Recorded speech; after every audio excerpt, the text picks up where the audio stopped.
dreams we gather round the mic, talking ham and freedom, it's all we really like. Transmission waves and laughter in the air tonight. Tune in, live free and ham, it's gonna be a sight. From the underground to your speakers way loud, live free and ham is here, watch us move the crowd. Live free and ham, we're rocking the land with a signal so strong you wanna understand. Freedom and vibe straight from the band, it's the Live Free and Ham podcast, man. Flipping switches, turning dials, chasing freedom's call. We'll make you laugh and think, oh, we got it all. Face your fears on this wild ride with the Live Free and Ham by your side.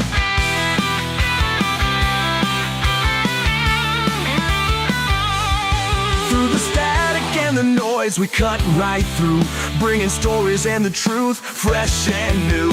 Buckle up and join us on this crazy trip. Live free and ham, now you're catching the drip. Live free and ham, we're rocking the land with a signal so strong you wanna understand. Freedom and vibe straight from the band, it's the Live Free and Ham podcast, man.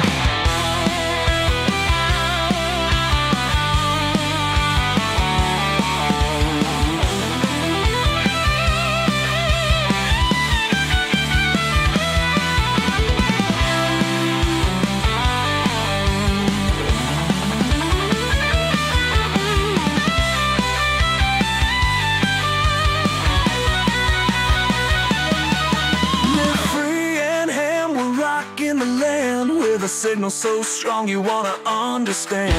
Freedom and vibe straight from the band, it's the Live Free and Ham podcast, man. Live free and ham, we're rocking the land with a signal so strong you wanna understand. Freedom and vibe straight from the band, it's the Live Free and Ham podcast, man.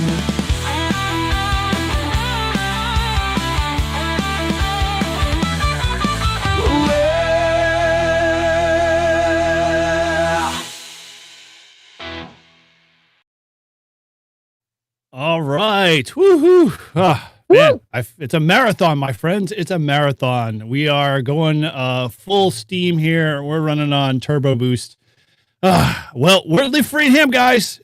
I have no idea who's in the chat. Todd's busy. I don't know. Probably, refilling that drink and maybe falling asleep at the bubbler. Who knows? We just kind of came off of a regular recording. And realized that we were running a little late. So, hey, we're just going to run right in the live stream and we're going to do like in usual Live Free and Ham fashion. We're going to wing it. It's the best thing we do, right? It always works best when we wing it. Yeah. Yep. It does. So, and I don't give a shit. I'm just going to say this. I don't give a shit. HRCC's live streaming right now. We're not going to impose on them. No. We're not going to take away from the 35,000 subscribers that they've got over there. Yep. We're fine. We just hit 500. Thank you very much. We appreciate everybody that loves us. We're a 0.001 in the HRCC bucket of subscribers. So we appreciate all of that 0.001 folks, because you guys are the loyal listeners there in the chat. And we see Bob as always there. Good to see you, Bob. Chris in Radio Life is there. Brad, we got a bunch of guys there. So again, thank you guys for hanging out with us. It's a blast, and so we're here. Like Paul said, we're with the 500 subscriber giveaways. Mike, Tortoise Overland's hanging out with us, and maybe Todd might join us. I don't know. Did Todd say he was coming back? Did we chase him off? No, he did say he was coming back. Yeah, he said he had to go get a beverage. Okay. All right. Well, good. Then we'll hopefully he's not running out to the store to get a beverage. He's just going to his fridge. But we'll see how that one goes. So, and we've lost Tortoise Overland to, some wild bear maybe or whatever. I don't know. He's in his car at the moment. So we'll see how that one goes. Cool. All right. Well, hey, with that, I'm Eric, N1JUR with Live Free and Ham. And, thank you guys for joining. Like we said, this is our. Is that who you are? I am. Yeah. Last time I checked, it's good to see you actually got your little, monogram down below you. You didn't have that last recording. I had no idea who I was talking to when we were talking. I'm here, guys. I'm here. I'm just doing some dog duty real quick. Dog duty as in like dog, like Dealing with the dog poop. or dog duty? Dealing with the dog. Got it. Okay, just want to be clear on that one. All right. Good. Double bag it if you have to. Oh, yeah, right, exactly. Remember, bend down and scoop. That's the rule. Thanks, Anyway, guys. yeah, I'm glad to help out, man. Anytime. So with that, this is our 500 subscriber giveaway, guys. We finally crept over 500 subscribers in our YouTube world. Where we're way, way beyond that in our podcast land, but all good. We love every 500, individual subscribers. Each and one of you guys. We are bot free. Those are all original subscribers. Every single one of them. This is a grassroots podcast, man. Yep, exactly. So anyway, all right. Well, with that, let's go around. What are you drinking there, Mr. N1OG? Well, so I mean, I've got my usual, which is the Folds of Honor Budweiser. Oh, right. Okay. Because we do love Folds of Honor. I wish. Oh. Okay, Todd probably flipped something. As always. Damn it, okay. We're not starting over. I know. There we go. Back to normal. All right. And then I've also got Glenfiddich 12. It's a nice, inexpensive bottle, but it's very tasty. All right, nice. Yep. Very cool. Well, yeah. And the good old FU. We got to get a couple of FU stickers, man. I need those. Got to round out a lot. I got a few. I'll definitely save you a couple. Awesome. Good. Well, we got, like I said, a few people in there. Bob wants us to say hello to his grandkids there. Hello, Harrison and Adeline. Don't know you, but we know Bob well, so we treat you the same way. Here's to you. Thanks for being there, Harrison and Adeline. Mm-hmm. Watson, stop barking. It's like doggy daycare tonight. Well, so in all fairness, okay, so this weekend is a big deal here at the Drop Zone. It is the Independence and Legends Boogie. And I've never been to a boogie, but from what I'm told, it's very similar to kind of a ham festival where there's going to be, vendors, there's going to be a whole bunch of extra planes. They've even got a helicopter coming. Oh. Unfortunately, you need a B license or higher to jump out of the helicopter. Okay. So there's no helicopter for me, but so the RV park here is just it's hopping. There's a lot of people that are coming in, getting ready for the weekend. My neighbor is a super cool guy. He's said he's around 1,400 jumps. He's been jumping for 15 years. Yeah, really nice guy. But so he's next door and he's got a dog, and so that's kind of captured Watson's attention. Nice. Oh, well, good, man. Dude, it sounds like it's a big blast. So it's just like a whole kind of weekend gathering for the 4th, and everyone just jumps out of planes and drinks and has food. Yeah, so so tomorrow the extra planes are coming in. I'm super excited for the Sky Van. What's that?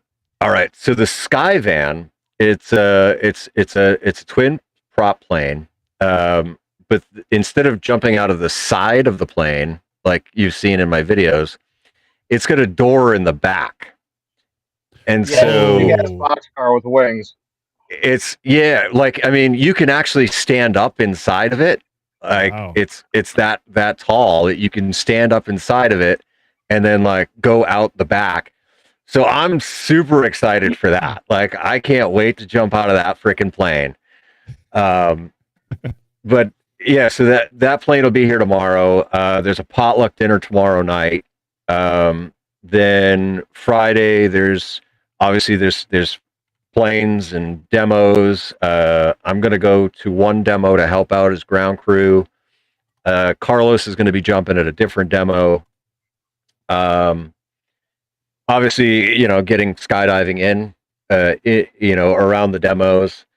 And then a big fireworks show, which listen, as a combat veteran that served in Afghanistan, where we were mortared on a daily basis, I've had big issues with fireworks.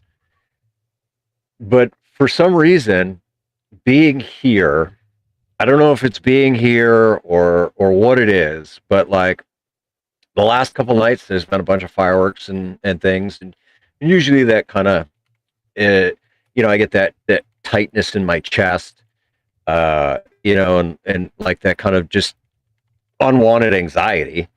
But I haven't had it.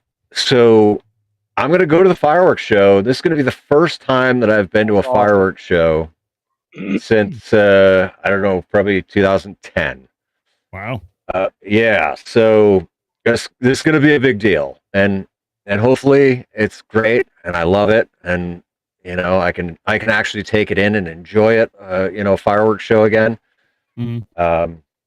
But yeah, dude, I'm super excited. Saturday night. This is why I said Sunday. I'm probably not going to get a lot of jumps in. Saturday night is the beer Olympics, and I haven't been put on a team yet. But I did say that I was willing to be on any team that would have an adequate beer drinker. So yeah, so I'm gonna try and take video of what I can, so that I can share it with you guys. But it's gonna be a tremendous weekend. It's gonna be unreal. It's gonna be great. Nice. Yeah. Can you guys see me, hear me? You're good, We buddy. can. We can see you You're and good. hear you. Yeah, I was on before, and I was like a ghost. Oh, That's like a normal. ghost. That's And then normal I- for Todd. And then I hit the transition. You guys, oh, Todd must be screwing around. I'm like, yeah, he's trying to get your attention. hey, Todd. That's what the chat's for. I put it. Did you get it? Did you get a I didn't see DTAS? anything. What'd you DTOS? say? Did you get a DTOS? Did I get a what? No, a D task. No, You mean a? No. You mean an Ed Dong? He had dong. I have one. Dude, I was dying last night. That was the funniest thing I've ever seen on live. Oh, dude, yeah, definitely left me in stitches halfway through. I could not keep up with that chat, man. It was getting so bad.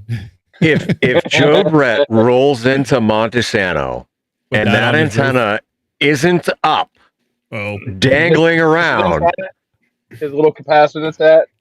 yeah. If that antenna isn't up, dangling around on his vehicle, I'm gonna be some upset, and I'm gonna give him a whole ration of shit for it. is that all you're gonna give him? Well, Oh man, yeah. I'd have to say, yeah.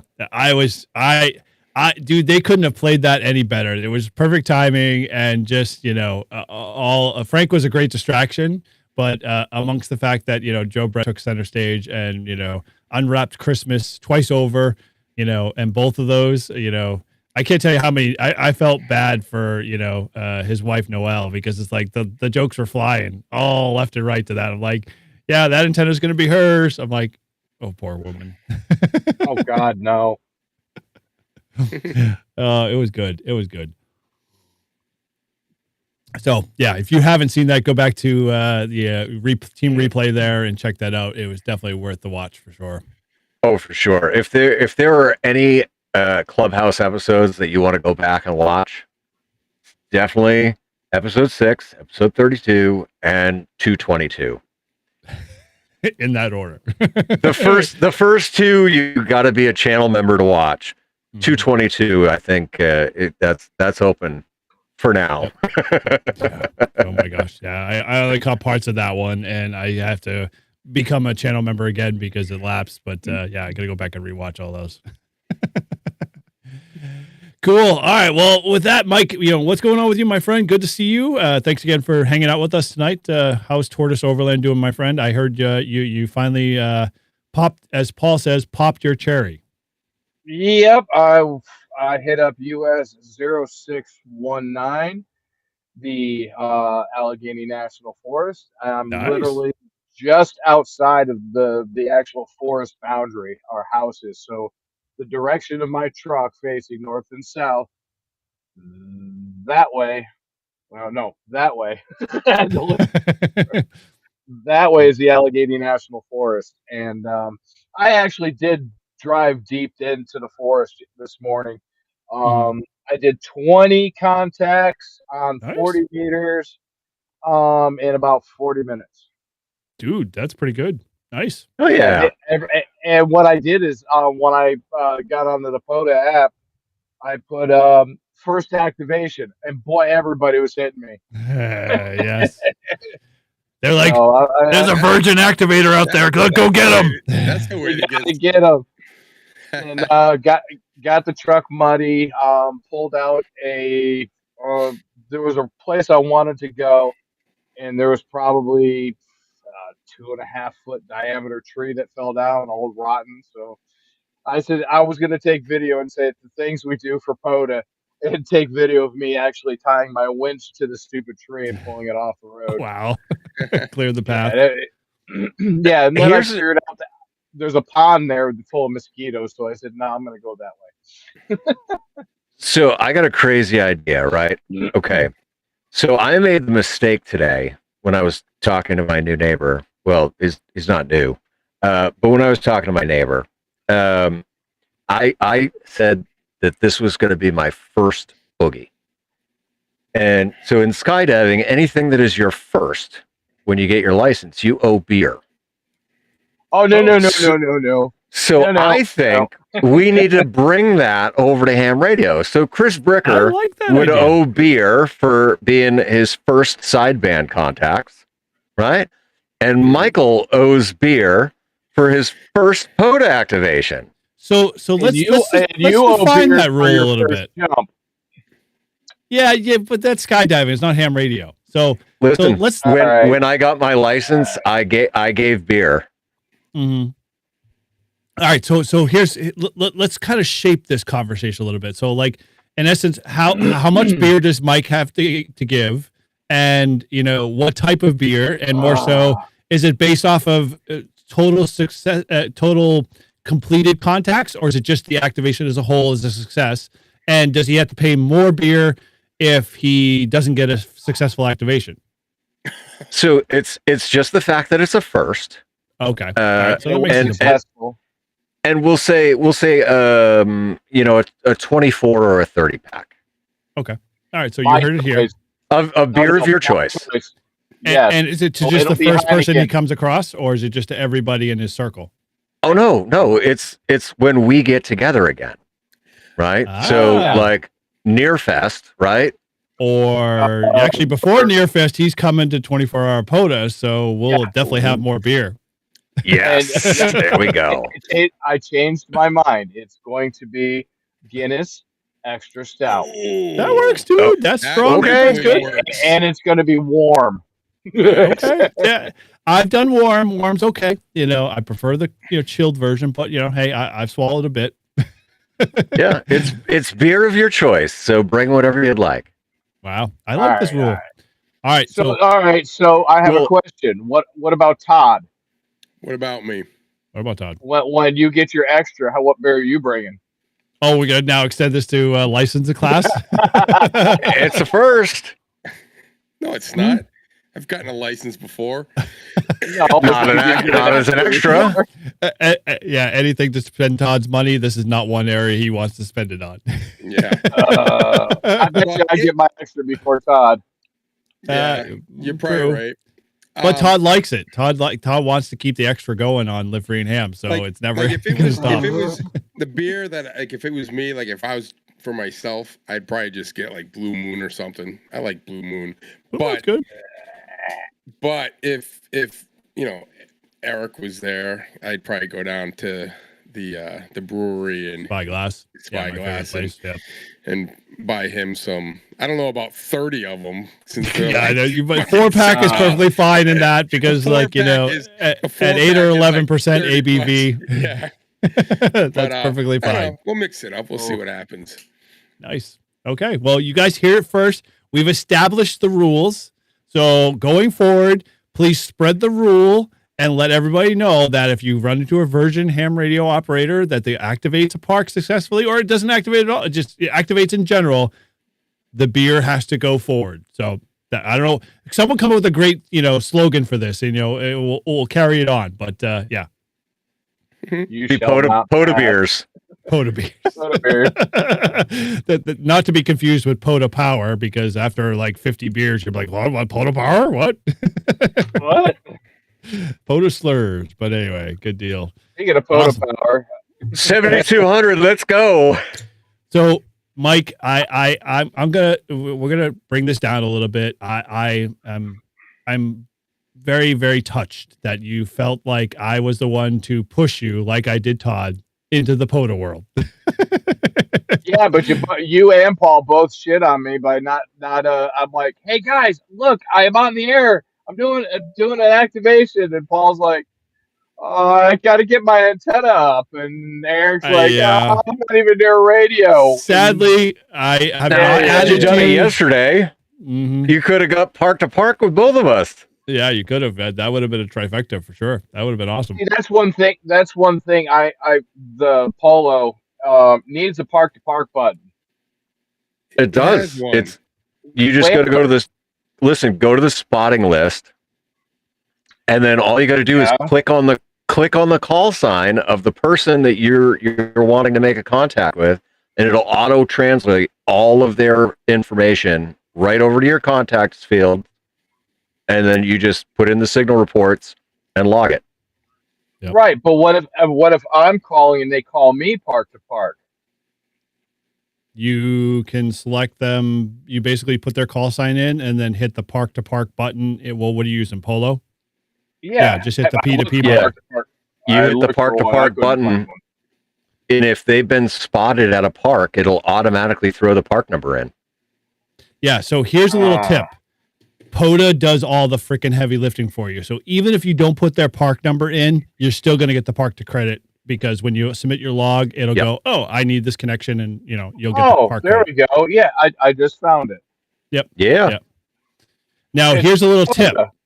Here's a little tip. So if you're using your POTA app, the Polo app, if you type your frequency that you're going to activate on in the frequency field, actually you don't even have to do that.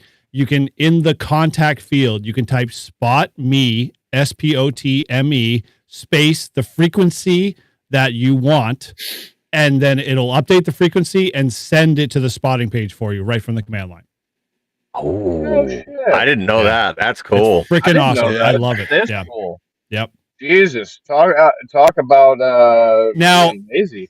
Did anybody hear about the little Easter egg that Polo did for Field Day? Please copy. The one where they did please copy? Yeah, exactly. Right. Yeah. So now there's a please copy option. I don't know if it's still in, it's probably still in there. But yeah, anytime someone says please copy, which it doesn't happen during regular activations, but every once in a while it happens. But yeah, Field Day is it caught me like 3 or 4 times. Winter Field Day, I was shit-faced. Oh, you were, because of please copy. Yeah, that was not the smartest move to say, hey, I'll drink every time someone says please copy. Yeah. That was the worst thing you could ever do to yourself. Alcohol poisoning. And I was drinking scotch and beer, so it was like, oh god, please copy. All right. If you want to see how shit-faced N1OG was, head on over to his channel and check out the live stream, because it's still up there. And that was a almost 3-hour live stream. That was huge. Yeah. I mean, you were going forever. I fell asleep halfway through, and I'm like, I woke up to Paul still online. I'm like, oh my gosh, I fell asleep for 45 minutes. He's still online. Yeah, I should move that to channel members only. Probably. It might have to be that. But cool. Well, dude, that's awesome. I am super stoked that you activated a park. How do you feel? I guess that's the question I always ask every activator. Well, it was interesting because I've done a ton of contesting back in the day. It is different, but it's once you start getting into the vibe, you start melding a script in your brain, and you're like, oh, this is easy. Let's go. Next call. Okay, I got 19, 18. Okay, guys, I've got 8 more to go to activate this park. I've got 5 more to go. Come on, guys, let's go. It was Yep. fun. It was fun, and I had Charlie with me, and I had Isabel in the back, my 2 little co-pilots, and they were quiet, they were calm, and we just sat in the air conditioning, and I did my contacts, That's and awesome. I'm chasing mosquitoes. Yeah, I can imagine. Well, your door's is your door open still or what? Oh yeah, the door's open. If trust me, if I turned on my truck, you guys wouldn't hear me. I can imagine. Probably RF. Hey, Eric, do you have a Toyota? No, that's Paul. I don't buy Oh, that's right. That's Paul. Ram all the way, Don't my friend. go. Oh, well, see, you can't do this. Let me see. See Do if you guys what? can see that. I could do that in my Ram. Can you see my ceiling? Yeah. I choose to put that on the backside of my chair. I see backside of my 10th 2 mountain chairs. in there. What are those? Yeah, 10th mountain. Patches. Yep. And then Patches. my unit patch right there somewhere. But Yeah. yeah, 10th Mountain. I'm originally from New York. That's my favorite unit. Dude, I swear, I think ham radio operators should get into patches. I think that'd be a cool thing to do. I have a coronavirus too. We all did at one time. How do they stick up there? Velcro. Oh, Velcro. Boobs, Velcro. all the best. Oh yeah. Yeah, I think it's funny because last night on HRC they were talking about challenge coins and stuff like that. I was looking at them like, oh man, that's expensive, but I'm like, dude, I want patches. I think patches are way cooler. Patches would be awesome. Challenge coins are really super cool, but they're really super expensive. Mm-hmm. Yeah. Oh my And god! you have to buy them in lots. Yep. And you can't buy like 5 or 10. You have to buy like 100, 150. Yep. Yeah. Yep. Yeah. It's it's too super expensive, but I can get it with patches, and I think patches are. We should raise the bar and say no more challenge coins, and everything should be patches. And I would love to be able to coat my backside of all of my seats in the back of my truck with all of the ham radio patches. It'd be cool. That would be cool. Oh yeah, Dodge has all that fuzzy stuff on the back of the seat, don't they? Yep. Hey, I got flag and torch patches if anybody needs one. Okay. Well, when I create mine, I'll swap you one. So we'll definitely have to add that to the list there. Oh yeah. Cool. Well, Todd, over to you, buddy. What's been going on? Anything new? I mean, obviously we just came off of our recorded episode there, so it's like old hat. Hey, there we go. Hey, Kevin, good to see you in there, man. Yeah, I like I said it before to you guys, but I'll let Mike and everyone on the live stream know. I had to do a trip down to Florida for a day. Supposed to get in at 11 p.m. Got in at 4 in the morning. Got 3 hours of sleep. Brought all my POTA gear down and wasn't able to activate a park because I had to catch a plane back. So I lugged it down and didn't even open it up. So that was kind of disappointing. But besides that, nothing really else going on. I missed field day. I had to take my son to tryouts for the travel team, and I got home. I started doing stuff around the home, and I totally forgot about field day until Eric said, "Hey, did you stop by field day?" I was like, "Oh shit, I totally forgot." And I was so freaking tired. I was like, "Yeah, I'm not going to that." So I totally missed it too. Don't feel bad. Oh, you did? I was traveling. So, dude, that brings up an interesting point. Like, Paul, you didn't do field day. I didn't do field day. You guys definitely said you didn't do field day. Like, I feel like it's like you either did like your own field day by yourself or maybe 1 or 2 guys, or you didn't do field day at all. I think that I feel like we're in that season again. Like, is that your same feeling? You guys feel the same way? Oh yeah. Yeah, I don't know, man. Wasn't the same this year. No, it wasn't. No, it's definitely an off feeling this year. Yeah. Well. Yeah. Hey, we'll throw out the chat. How was your field day? Any of you guys, actually attend field day? Did you have a good experience? If not, did you do it on your own or did you do it all? I'm curious. Throw it in the chat. Let us know. We'll continue this conversation going forward. But hey, we're at like the half hour here, Mark. So, like I said, and we teased, it's the 500 subscriber giveaway. So Woo! when we say giveaway, we mean we're giving shit away. It's the simple way. I mean, we're 30 minutes in, so I can use their S word. So I think we're okay. And we're not at 1,000, so we're fine. No problem there.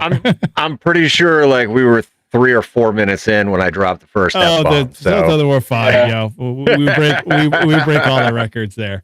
You're So, past 30 seconds.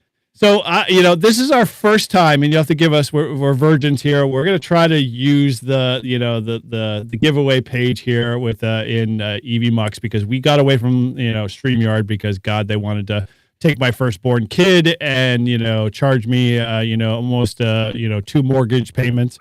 So we're switching gears here. So we're gonna try the giveaway page here real quick, and let me flip over to that real quick. You guys, good, excellent. You're all there. So we're not going to use "suck ass" as the first one here. That was just kind of what's in there. So let's change Okay, well, fine. We'll use the keyword for "suck ass." So let's put it out there. So we're going to give away a couple things tonight. So the first one I'm going to throw out there. We'll start a little low. Low is we'll start small, and so we're going to give away. Matt sent us a whole bunch of great Reliance antenna stuff. Grouch is already, man, we haven't already started yet. He's already thrown into the ring. So we're gonna give away for the first giveaway here. We're gonna give away the RF choke. So if you've gone over to Reliance Antenna, I got a review coming out on Thursday. So if you can wait till then, you can check that out. But if you can't, jump into the giveaway here. We're going to give away one of your choice, either the small choke or the large choke. And just so you know, the large choke is a 200 watt, RF choke, and allows 200 watts sideband and 100 watts digital CW. And then the smaller version is 100 watts and 60 watts digital and CW. Appropriately. So your choice. You can tell us which one you want in the chat. If you want in on that one, this is the first giveaway. Keyword is "suck ass." So jump on in and let's get this going here. Actually, wait a minute. I don't want to start that. I was going to say, damn. I don't want to do that one at all. So let's stop there. So this is the tool here. So we're figuring this shit out here as we go. So I have never done this through this tool. I'm so used to, StreamYard. It's literally just made my life. So please, throw "suck ass" # suck ass caps in the chat there. And in a bit we'll come back to that. We'll run the giveaway there. Paul was gonna win. I know, right? Exactly. We cannot have Paul. Paul's gonna get one either way, so Paul does not need to be in the giveaway. Dude, can I just say that you definitely showed your age by saying $. Yeah, I know. Sorry. Hashtag right. No, but that's how it was. Like when we were growing up, it was a fucking $. Totally, dude. Like, because $, was like, okay, you had to hit $, on a phone touchpad to be able to make a connection to an operator. Yeah, it'd be like $99 or whatever. Yep, exactly. Yep. $911 or whatever would be the case. Yeah, totally.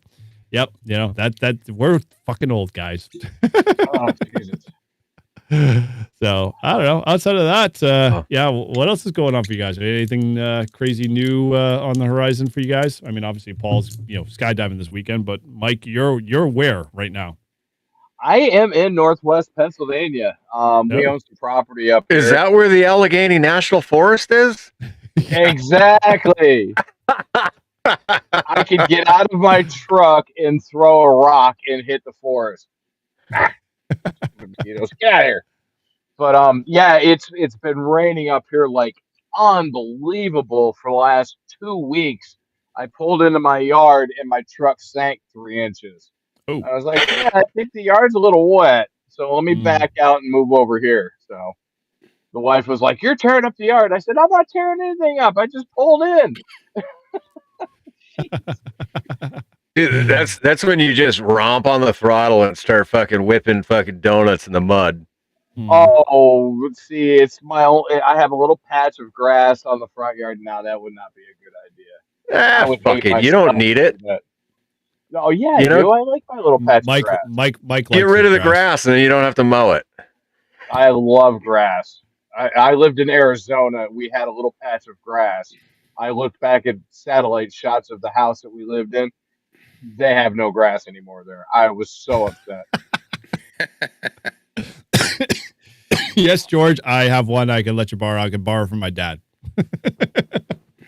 But Okay, I so did bring up the antenna. which antenna? I brought up the Base Camp Mini that I bought at Nairfest, and I am going to mount it permanently to the house because obviously it's a base camp antenna. How do you like Matt? I mean, that's a good antenna, but how do you like it? Oh, dude. Okay. I don't like to disparage other antennas, Mhm. but I have a 56-to-1 my antennas Yeah. at the house. It's permanently. His antenna is so much quieter.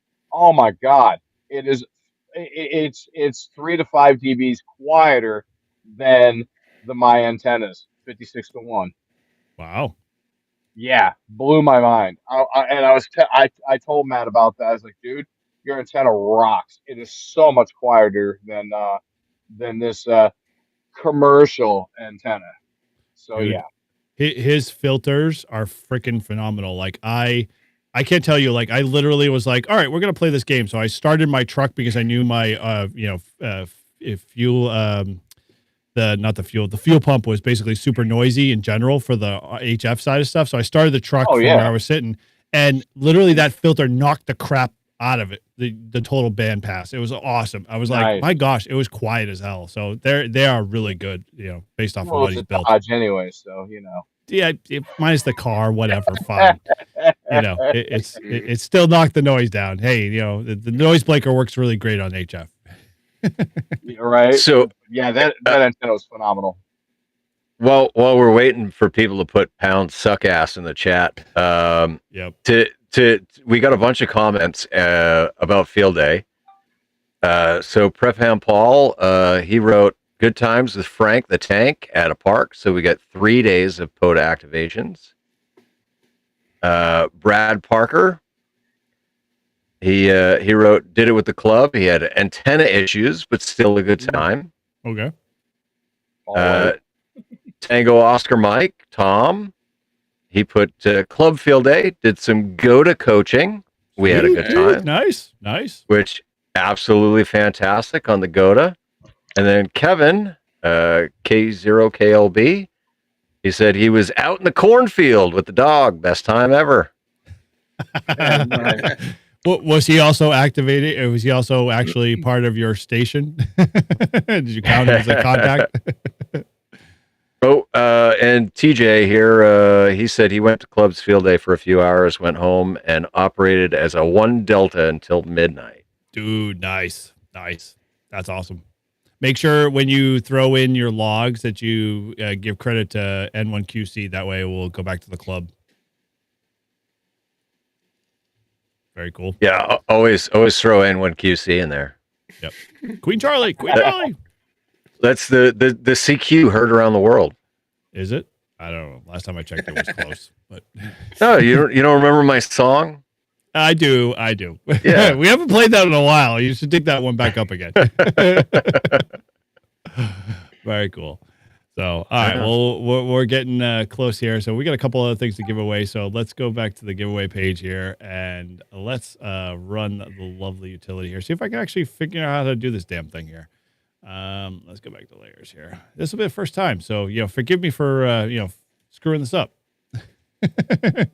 All right, well, let's go ahead and run it. We got 15 here in the chat and 22 total, so it's a good number there. Let's kick the start button off and see who wins the decision for the RF choke there. Their choice for either the large or the small. Does this actually stop? It's not going to be a DTOS. DTOS 120. I'm curious, is there a button to stop this? Hit the space bar. I don't know. Good question. We'll see. Nope, that doesn't work. Man, this sucks ass. Totally. Well, wait. It's slowing down. It's a Price is Right wheel. Yeah, exactly right. Yeah, there you go. All right. Oh. Grouch wins that race. There we go. Hey! Whiskey 5, Papa India Alpha. Jason, cool. Well, dude, Jason. congrats, Jason. Dude, do me a favor. Send me an email at livefreeandham@gmail.com. Let me know which size you want. You can head over to Matt's website to kind of get an idea. And we will get that out. Make sure if your QRZ information is different than what you got up there, send that in an email. Otherwise, I'll use what's in QRZ. And congratulations. Nice. Awesome. Cool. All right. Well, Hell yeah. Hey, we figured out the chat stuff, guys. We're rocking. Woohoo. Hey, Now- just to let everybody know in the chat, I'm running bare bones here. All I can see is our stuff. So I saw some people said hello. I'm just saying hello because I can't get I can't do any of this. I'm just here.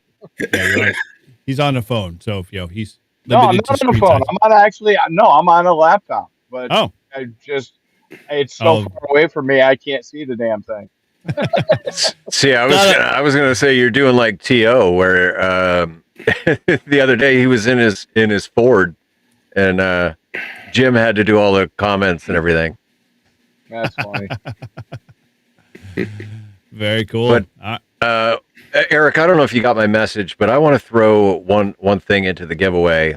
I will give away anything from my store other than a hoodie. Okay. There you go. So any T-shirt, any coffee mug, hat, yeah, just not a hoodie. Well, you want to run that Hoodies now? Or are you want to wait a fucking couple minutes? I know, right? Well, you want to run that now, and you want to give us a keyword or what?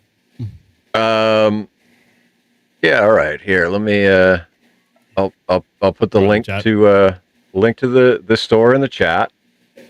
All right. And yeah, pick a good keyword. Something grouchy. Something grouchy. Okay, there we go. That's what I'm gonna go with. Something. Here we go. There we go. So, man, this Elijah Craig kicked him in the ass. Something. Oh, gee, Even better if you fuck it up. And the chat has to figure it out. It's gonna be pretty bad. I'll make it a little easy because here we go. Let's do. How the hell do you reset here? All right, there we go. Reset. There we go. Hams in New Hampshire. Something grouchy. There we go. That's the keyword. Let's shrink this down here so people can see that. That's the keyword, my friends. So we'll put this. Actually, we can resize this here. That way, we don't have to keep switching views here. So awesome. Thank you, There we Jason, go. for the $3 super chat. nice. There we go. Bring this into full view. That way you can see both. All right. So the keyword is something grouchy. If you want to get in on the giveaway for Paul's, from his store, anything except a hoodie. So there we go. Anything other than a hoodie. Oh, let's keep scrolling. Cool. All right, we'll leave that there. Something grouchy. Oh, awesome. All right. Well, so we didn't do field day, but anybody actually get it? I mean, did you do anything at all, like in the confines of field day weekend, or you basically just ignore it altogether? Who, me? Anybody? Anybody? I know. I didn't do it. No, I know you didn't do any radio at all. Mike, none of you. I packed on Saturday and drove Sunday, 9 hours straight from Massachusetts to the lovely wilds of Northwest PA. Oh, cool. Yeah, I mean, literally 9 hour drive, and yeah, it's harsh. I mean, if you're just trying to push through, and you've got dogs, you've got to stop, you got to let them out. You got to stop and get gas because this thing has a gas tank the size of a freaking mop bucket. So, yeah, this thing's terrible. I need a real gas tank. Hey, I'm gonna start what is that? I'm gonna start one of those pages there, GoFundMe page, so I can spend the $2,800 for the new fuel tank upgrade kit on this thing. Well, I wish you all the best. I did a GoFundMe for skydiving, and I got $125. $100 of it was from Todd. and 25 was from his friend. Yeah. Oh, dude, if I would have known that you had one, I would have chipped in. She watches your skydiving. She thinks it's pretty cool.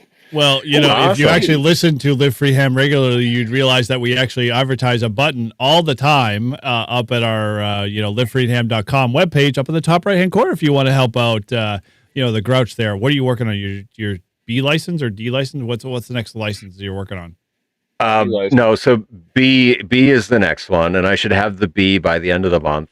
But I took the GoFundMe down. So if you want to contribute, super chats is kind of probably the best way. Okay. All right. Well, then, thanks for the communication there as a ham radio operator. Let me know I can take the button down. Hey, in all fairness, I just took it down yesterday. So, and thank you, Ziggy, for the $1.75. Much Very appreciated.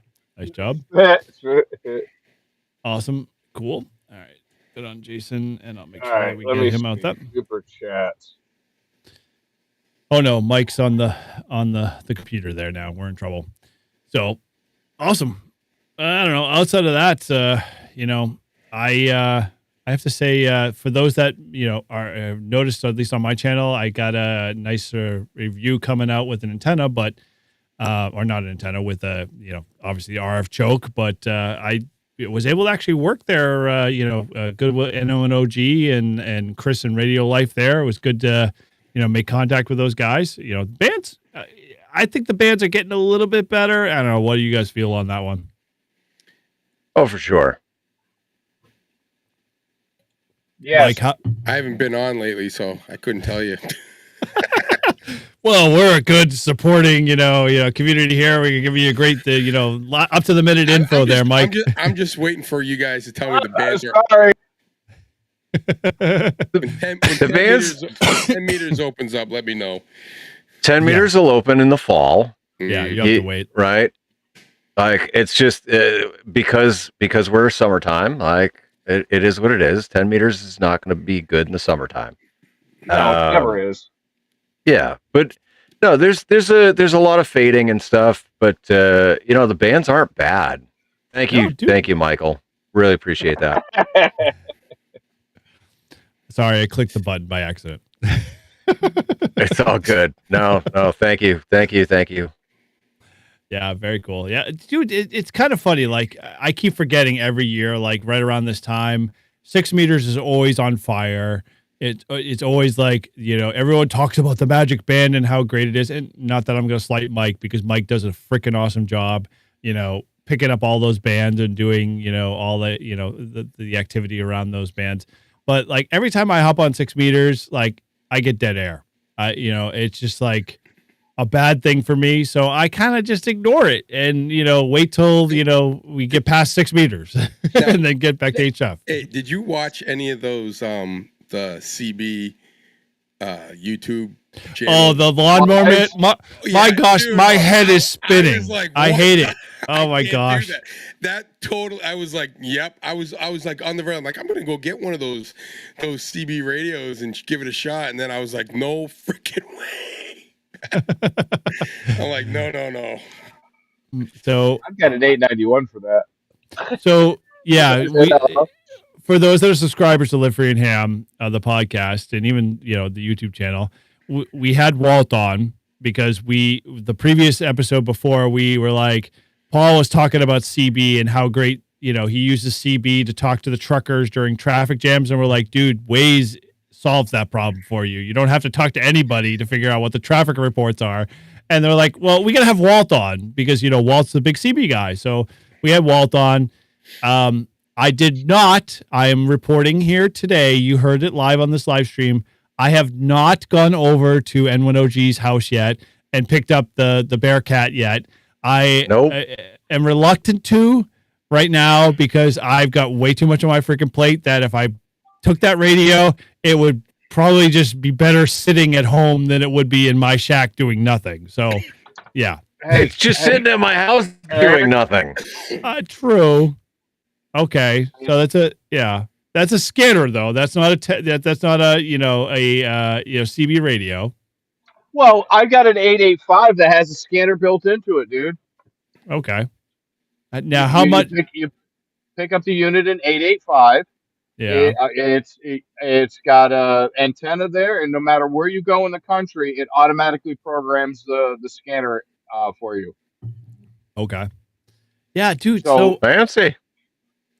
very fancy. I agree, but like, dude, okay. I'm gonna confess, like, I am not a SWL, scanner listener. I had an aunt growing up as a kid who listened to it, but I was like, dude, I want to freaking talk. I don't want to listen to people talk on the radio through a scanner. So I never really like jumped on the scanner bandwagon.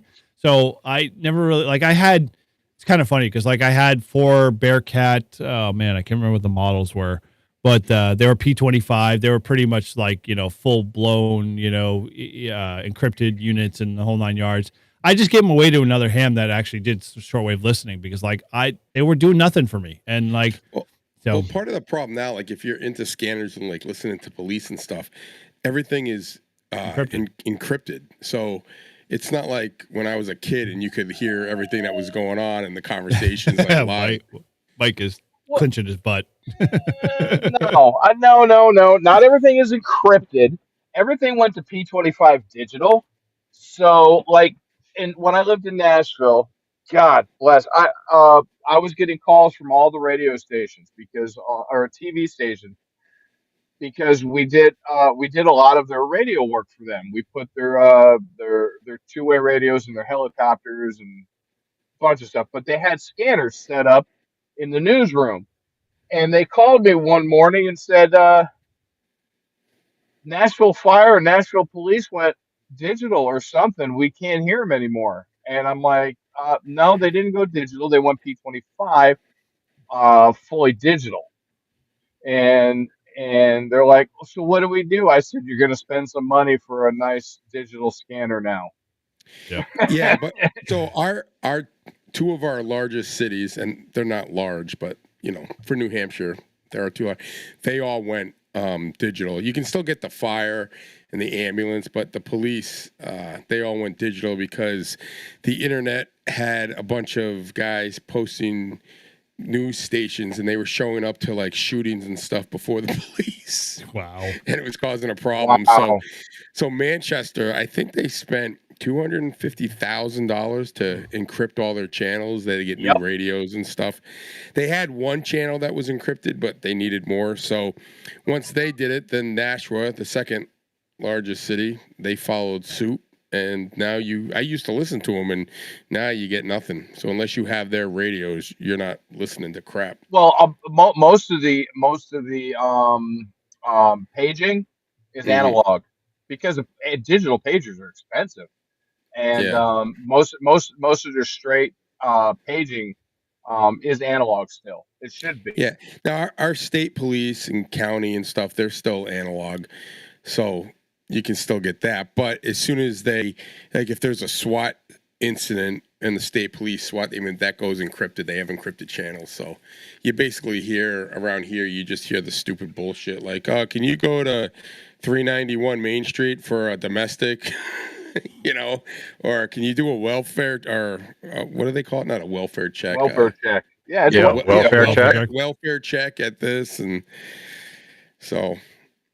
Well, we just did it was $2.5 million upgrade for New Hampshire Electric Cooperative.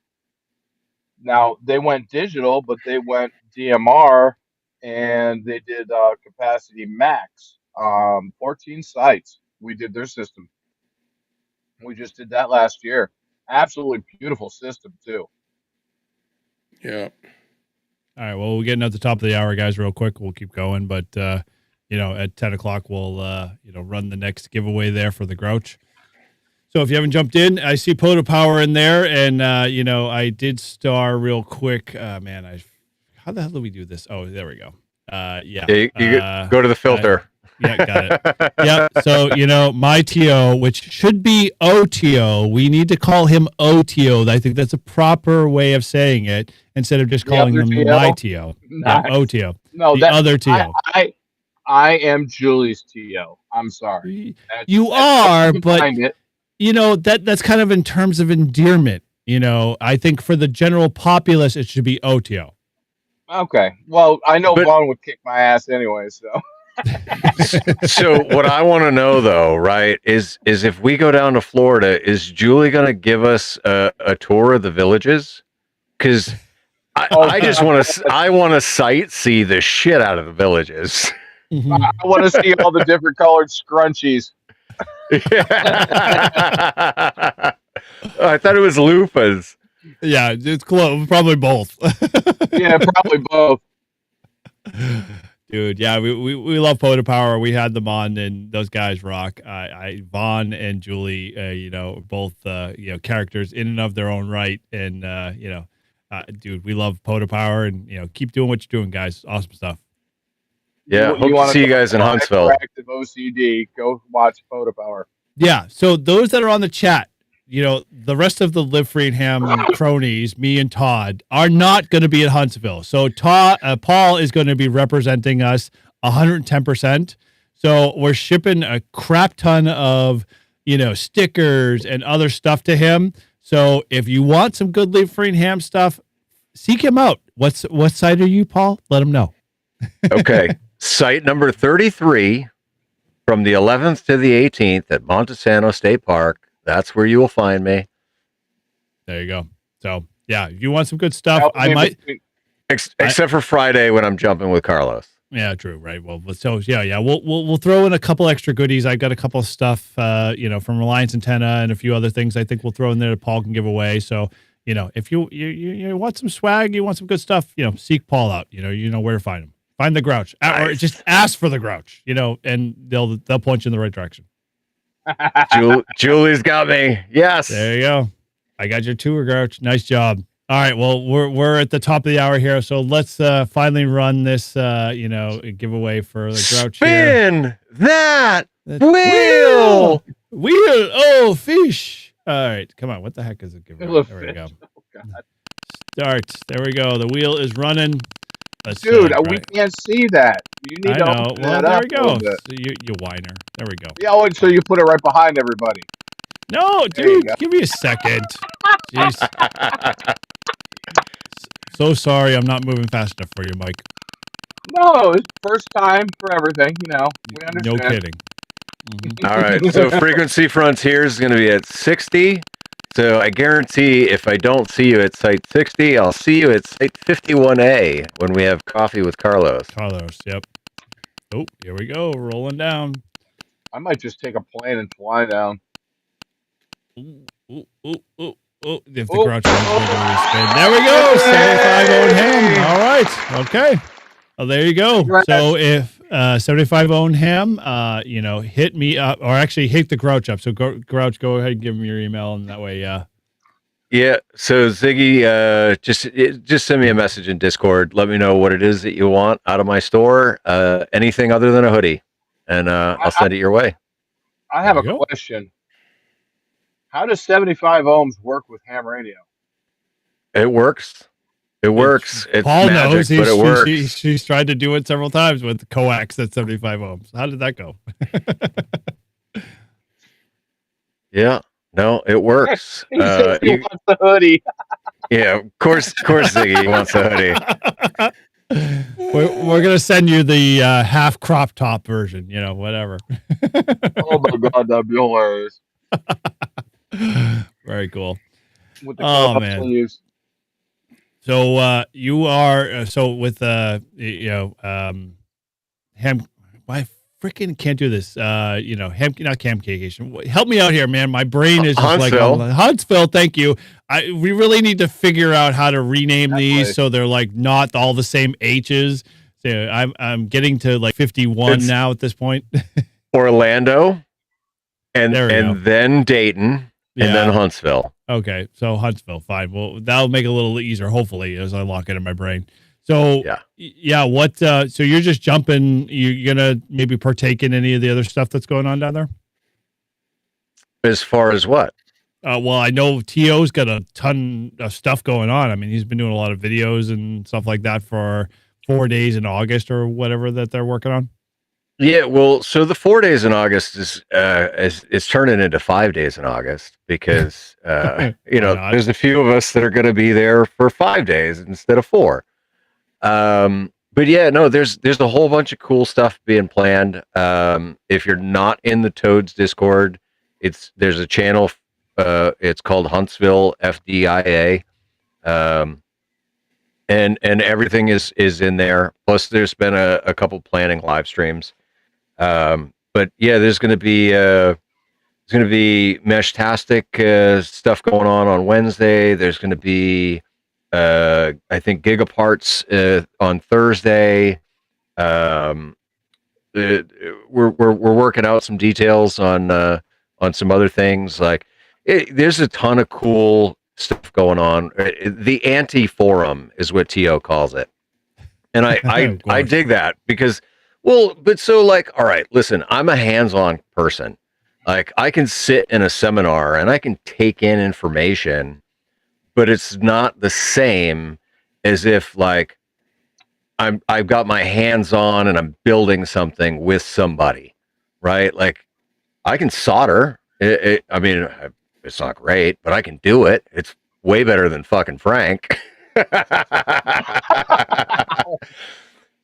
Sorry, Frank, but listen, you suck at soldering. You just need to practice more.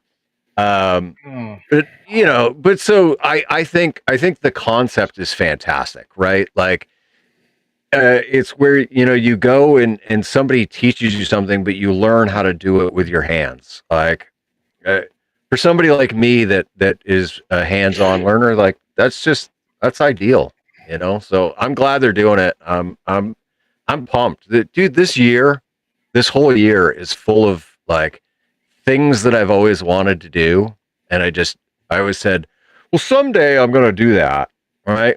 Someday I'm going to go skydiving. Someday I'm going to go to a big ham fest. Someday I'm going to travel around the country in an RV, and I'm going to live an RV life. I'm fucking doing it, man, and I love it. I got and not only right. I was actually talking to somebody last night. Like I'm overachieving my goals for this year. Like I set out as one of my goals to get my A license in skydiving. I'm going to leave here with my B license in skydiving. Wow. Oh, Jesus, Michael, you turned all the lights off. Ooh, romantic Michael. Shit. Whiskey 8, Charlie, Juliet, Lima. That's Chris, right? Yes. Actually, yeah, good night, Chris. Thanks for being here, man. Chris. Before you go, I need to know: has Parker ready for his tests? Ooh, yeah, July 12th. July 12th. We're talking about changing it from in person to remote. So I'm just gonna see if I can get the V's. Okay. Oh, I didn't know you roped into that. That's cool. Okay. No, dude, I told you had to run the in-person session. Oh, no, so that, yeah. So, but Parker's not part of that. Yeah, no, he's part of something. He's with Glarg. Yeah, but so what? Why can't he jump in on our session? He can, but like I think he's already registered with Glarg. So Chris what? Okay, fine. I don't like to steal. That's my, I'm a Glarg VE too. I don't give a shit. Okay, fine, whatever. Chris, you let us know. Hit me up, via email, and we'll see what we can do. Because Paul's apparently got a lot of extra time on his hands. I don't, but like I'm passionate about VE testing, and so if we can get New Ham's license, let's do it, man. Well, dude, he's already registered with Glarg, so it's like I'm like, okay, dude, as long as you're within the 2 weeks, and so far he is. So I think I'm hoping we'll have some good success, and he'll announce that he's got his technician. So those that don't know, long story short, I had a video that I posted on my channel where I activated with Chris, and Parker, his son, was an unlicensed. What the heck was that, Mike? Dogs. And long story short, Parker was working to get his technician, and I said, hey, I'm going to sweeten the deal. I'm going to throw an antenna your way. So I gave him a Buddy Pole Pro, and I said, in 2 weeks, sign up for your sign up for registering and getting your technician. And he's locked in with Glarg. So I'm hoping, by the end of this weekend, he'll have able to report back that he has got his call sign and ready to go. So all good. But yeah, I'm looking forward to it. Oh yeah. Cool. Sweet. PHP. I'm just catching up here on the chat here. Sorry, guys. So Prep Man Paul said in the chat, he said gonna do some POTO with PHP is what he's gonna do. And I was like, PHP? I don't know what PHP is. So you gotta help me out there, Paul. Paul, if you're bored and you want to come join, Paul will hit you up with the link. So feel free to jump in the chat here and hang out with us. You're more than welcome to come join us. So Paul, if you want to throw that out to him in Discord or wherever, be awesome. Love to have him on. Yeah, I got it. Cool. All right. Well, we're getting close to the quarter of the hour here, and we'll start the second giveaway and go from there. But now keep that coming. Wow, Mike, I see you in full view now, man. It's a little weird. Where the heck are you? Yeah, too close. Oh, I'm in the house. My battery started dying, and I was like, oh, no, I better go and plug in. You got it. Michael, all right. Listen, real quick, right? So you just gave one of those, right? And so I always do that. Like, fuck yeah. Mm-hmm. But I never realized that the hand that I do it with says live. Yep. And so it's like, fucking live, man. Yeah. I don't have that, so Fucking live. Well, now you got to bring the other part to it, right? Come on, live free, my friend. We got to get this on a shirt, man. This was not prompted by us at Live Free and Ham at all. Paul had done this way before, so it was kind of like a precursor to Live Free and Ham, and it just kind of like made sense. Ask him where the and ham is. Yeah, right, Drew. That's on the. We won't say where that is. Listen, I'm a grower, stamp. not a shower. So you're I thought you were a tramp stamp guy, but it just says ham, and then it grows, and it says and ham. Right. It's the Ed Fong extension version. Yeah. Right. Yeah. Ed Dong, whatever we'll call it. Now, the funny thing was, right, is anything below the wrist, tattoo wise, was a big no, right, in the military. Couldn't have anything below the wrist. Because when you were wearing your uniform, it couldn't show. And so when I finally decided that I was going to put something below the wrist, I said, what do I want to do? And I said, you know what? Live free on my fucking knuckles. That's what I want. And I went to Salem, New Hampshire to, I think it's Majestic Tattoo is the name of the place. And I said, I want it to look like somebody carved the letters out of my skin. And I think they did a great job. Like, I mean, it floats. Yeah, nice. Yeah, they definitely can read it. That's good stuff. That's hard to do on that. So that small of a space. That it hurts on the knuckles. Oh, I can imagine, dude. Nah, knuckles weren't bad. Honestly, spine is really painful. Collarbone is really painful, but it's not painful on the collarbone like you would think. It actually hurts your nipple. What? So yeah, here's an interesting story. He was going to town on my collarbone, and my nipple was hurting. The nipple hurts more, and the reason why I know is my son decided to get a buffalo on the side of his, basically chest, area, and literally it goes all the way down, and the artist basically is like, dude, I got a color in the nipple, and you can imagine like his pain because my daughter has a video of him wincing in pain as he's trying to make the nipple black. Ouch. It was painful. So yeah. Made it the eyeball. Well, it's kind of weird position wise for a buffalo because the head's a little lower in the image, but it came out nice. But at the same time, I'm like, dude, I don't know how you did that. Like I hated my tattoo it being underneath the armpit, which is like super sensitive. And it's like, what the hell? This sucks. And, you know, I was like, there's nothing on the outside because that's where they started. And then once they got to the middle, I was like, oh my gosh, what the frick is going on here? And so, yeah, I made the mistake. If those of you guys saw the video, I was like one of those typical hams that I was like, fuck, I'm going to get my call sign on the back of my arm with the, you know, the ARL, you know, with the Ohm logo and stuff like that. So yeah, I'm one of those people that you'll forever laugh at. Antenna resistor ground. Yes. Yeah, exactly right. Yeah. So yeah, so I got that. I got the answer to what PHP is. Prep hand Paul. Prep hand Paul. Yeah, it took you this long.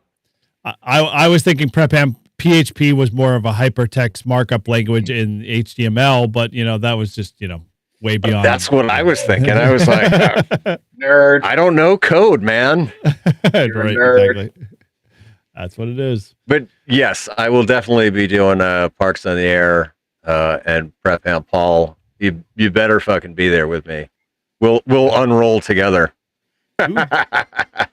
Dude, you have a golden moment if you do not take advantage of the fact that you are where you are and traveling all the way down and back up the East Coast, Eastern Seaboard, and not activate as many parks as you possibly can with as many other hams. I'm going to come out there personally and kick your ass, you know, because you wasted a good opportunity.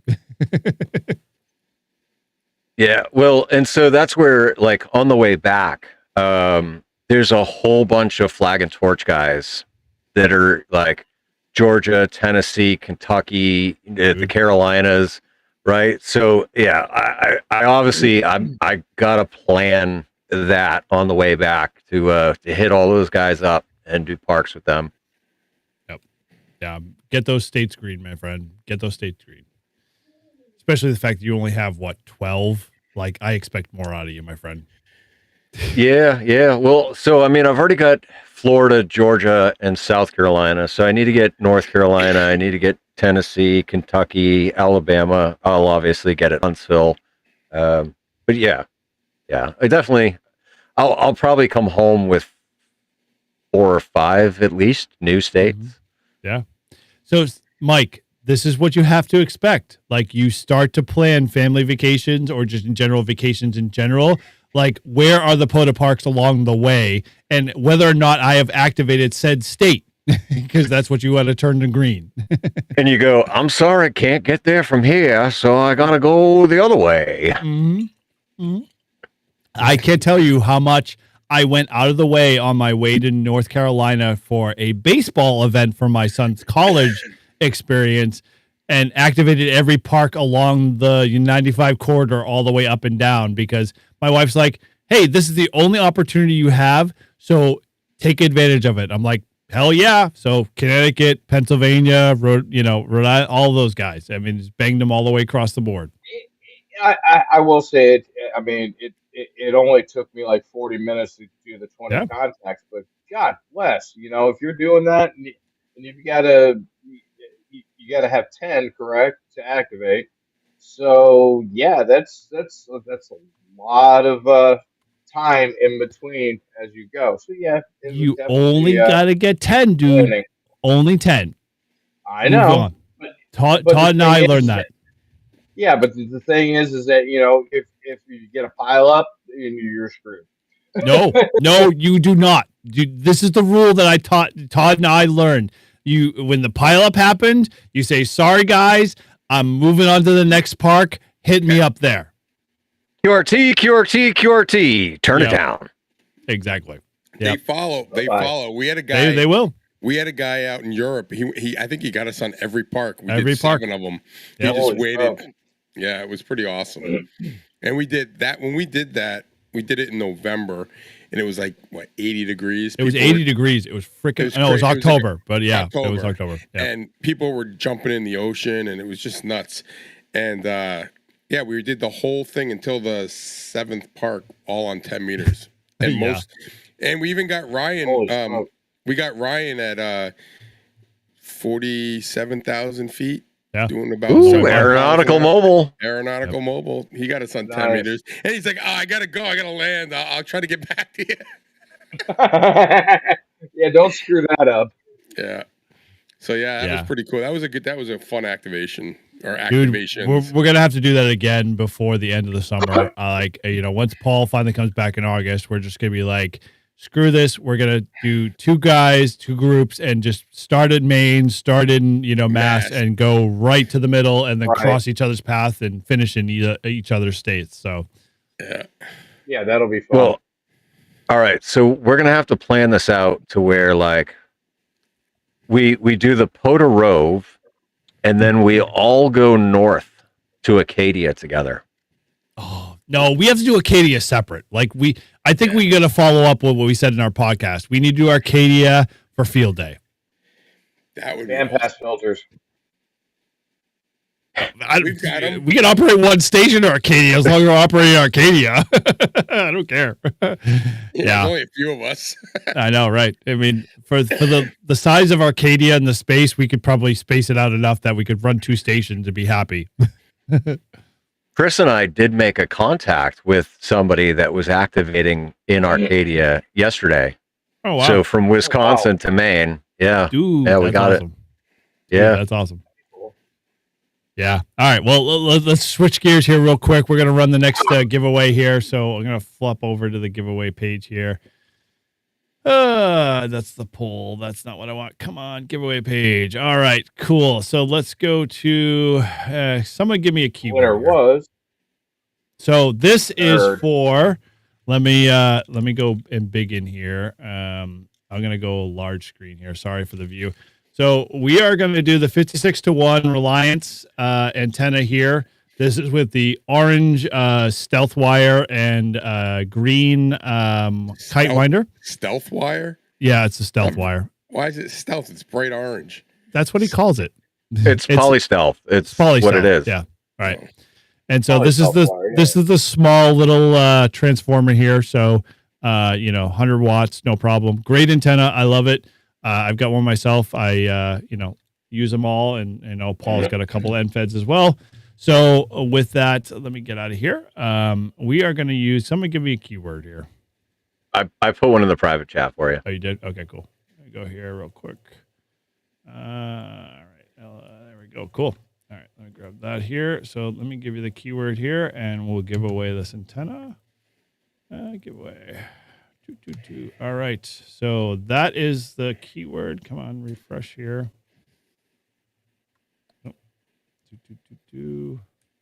And this software does not like to refresh quick enough. Here we go. Okay. All right. Why is this not resetting? Reset. There we go. All right. So there's the keyword. It's not double pound sign. Sorry. Let me fix that. So you guys do not have to enter double pound sign. All right. So, sorry. I said pound sign again. Damn it. Hashtag. No, you had it right. It's pound sign, not hashtag. True. Right. Depending on how old I am. All right. So there we go. That is the keyword there. Live free and ham 2 years, all caps. Hashtag. Go ahead and run that there, and we'll just keep plugging away. Let me go. Where the heck is this view here? All right, shrink this down here. Gotta play the games here. All right. So we'll let that run for a little bit. So if you're interested in the Live Free and the Reliance antenna there from Reliance, the 56-1 with orange poly stealth wire. I think you fucked it up because there's nothing showing on the screen. Yeah, I know, right? Why the heck is this not restart? Stupid little software. Come on. Oh, it's the software's fault. It's always the software fault. My God, come on. Coming from an IT professional, yes. Yeah, exactly. Comments are crazy here. What? Did you try turning it off and then turning it back on again? Yes. No. Is it plugged in? Yep, I did. There we go. Come on. There we go. Damn stupid. It doesn't like the hashtag in the hash text field. There we go. Now it's feeding. All right. Now it's rolling. So yeah, throw that in the chat there, and you'll be entered to win the 56-1. Yeah, congrats on 2 years, boys. Dude, yeah. 2 years.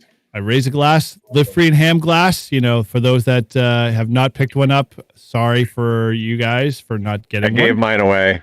You did? All right. Well, I'll have to send you a couple more because we have Mine's at the house. very cool. So yeah, we'll. It's got shit in it. Oh God. Yeah. Well, you know what God, Todd don't does with his shit glass. in your cup. I know, right? Don't you know you don't shit at home? What I do have, one of the things in there is this.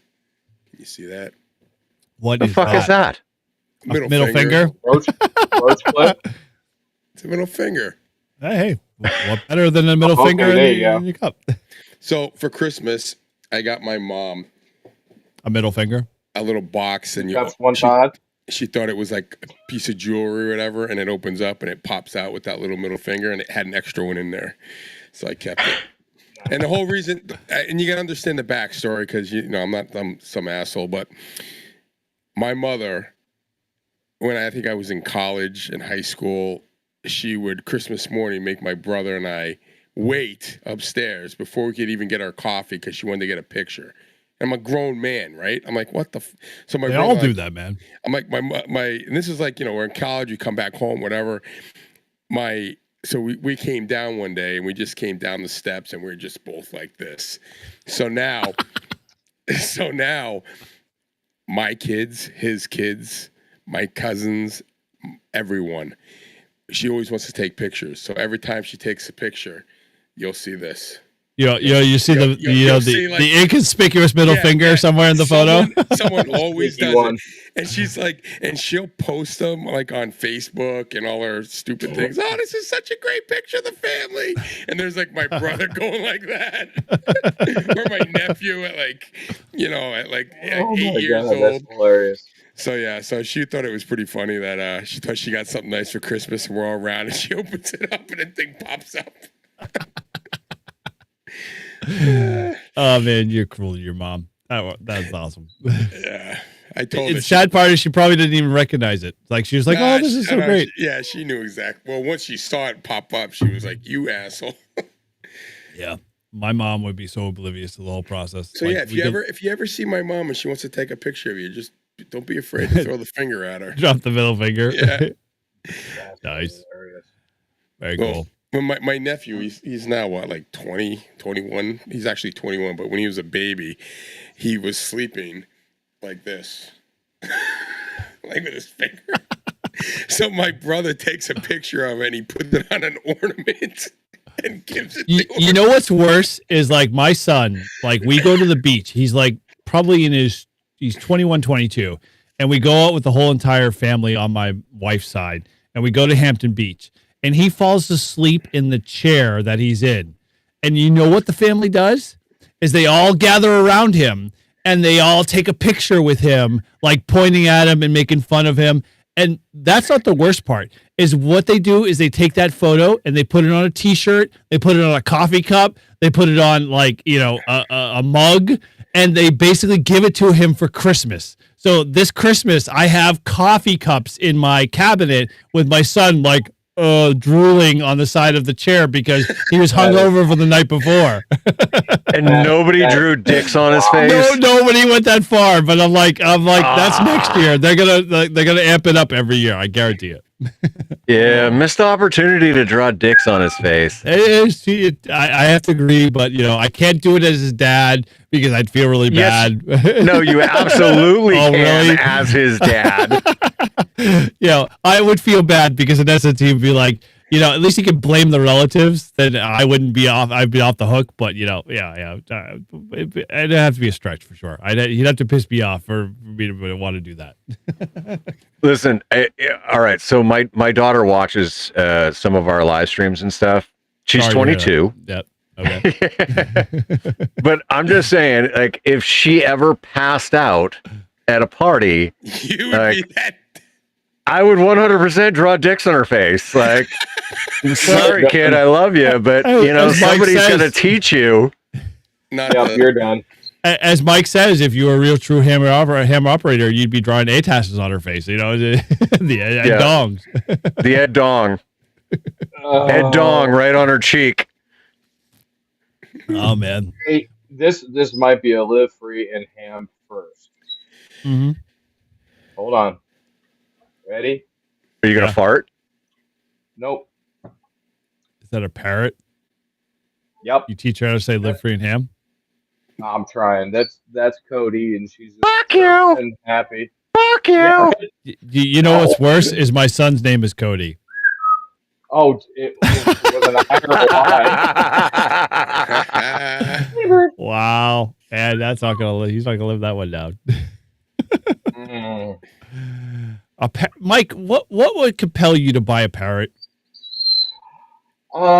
This was given to us. We Oh, have we have a zoo, and when we lived in Maryland many moons ago, we had two birds. One bird has passed, but this is Cody. She's an African gray. We don't know how old she is, but she's really smart. And Yeah, they say she knows I'm talking. they're one of the smartest animals in the world. Oh, African And gray. don't No. they live like 200 They- fucking years or some shit? they are no, the they don't live that long. they're the smart ass animals. They're not the smartest. yeah. We forgot Oh. ass. You have to put ass in there because they are. Yeah, she is she doesn't swear, but she picks up on uh vocal, like she'll repeat me verbatim, and it sounds like me. When my wife coughs, she'll cough, and she sounds just like my wife. She she'll say my name. She'll be like Michael, just like the wife says it, and I'm like, good God. But she's an awesome bird. Um, and we have her in a little travel cage. We brought her here from Massachusetts because we couldn't leave her by herself. So we brought her. Huh. Yeah. Wow, dude, I gave you credit. Like we bought 2 chinchillas for the kids, and I wanted to fucking kill them. Like those damn things Kids or were the chinchillas? the chinchillas, not the kids. The chinchillas would freaking eat through everything under the sun, and I was like, I'm going to kill these little fuzzy things. And I spent $200 on a nice little like cage for you. Sorry, you're going to be evicted. So we found a nice little home, and I gave them away for free because they're not coming back. Yeah, they're as cute and fuzzy as they are. They're horrible. Dirty. They're dusty because you have to have them in the ash so they can Yep. clean themselves. And it's like, Yep. this is retarded. Nope, sorry. Yeah, and they like literally, I have extension cords that have been eaten through. I'm like, dude, they were hanging up in the closet. How the hell did you get to them? So yeah, it's insane. That would All be right. amazing. Is if you teach the bird CW. Dude, that would be awesome. Oh, she does a microwave. She does a microwave tones perfect. It's Oh, crazy. cool. You do That's the microwave? Do the microwave. All right, we are at 20 here, so I'm going to run the generator here and see what we get. So let's run this here, and I'm going to shrink this down for Mike's view here because Mike is blind. But yes, thank you. Respect. Come on. I could imagine Prep Ham Paul's bird saying, "Get the fuck out, bro! That's awesome. Get the fuck out, bro!" CQ, screw you. That's a big list. That's literally everybody in the list. That's nice. Yeah. The Yeah, we price had a is wrong, similar, Bob. Tick, tick, tick, tick, tick. Who's mad? There we go. Hey! Hey, Mike, I know you got a 56-1. Do you want to pay it forward, or you let us know because you already have one? Let us know in the chat there, my friend. He's gonna give it away. I was on gonna his say- channel. the way that Mike contributes to our channels, like, I mean, he should just get it anyway, You and then he should. can re-give it away if he wants to. Mike, your choice. You let us know there in the chat there, and we'll do whatever your wishes allow. Oh, he says ham it Wish forward. power command. Okay. All right. Well, let's see. This is the first time here. Spin the wheel running this. again. Let's see if we can spin the wheel again. Will it let me do it?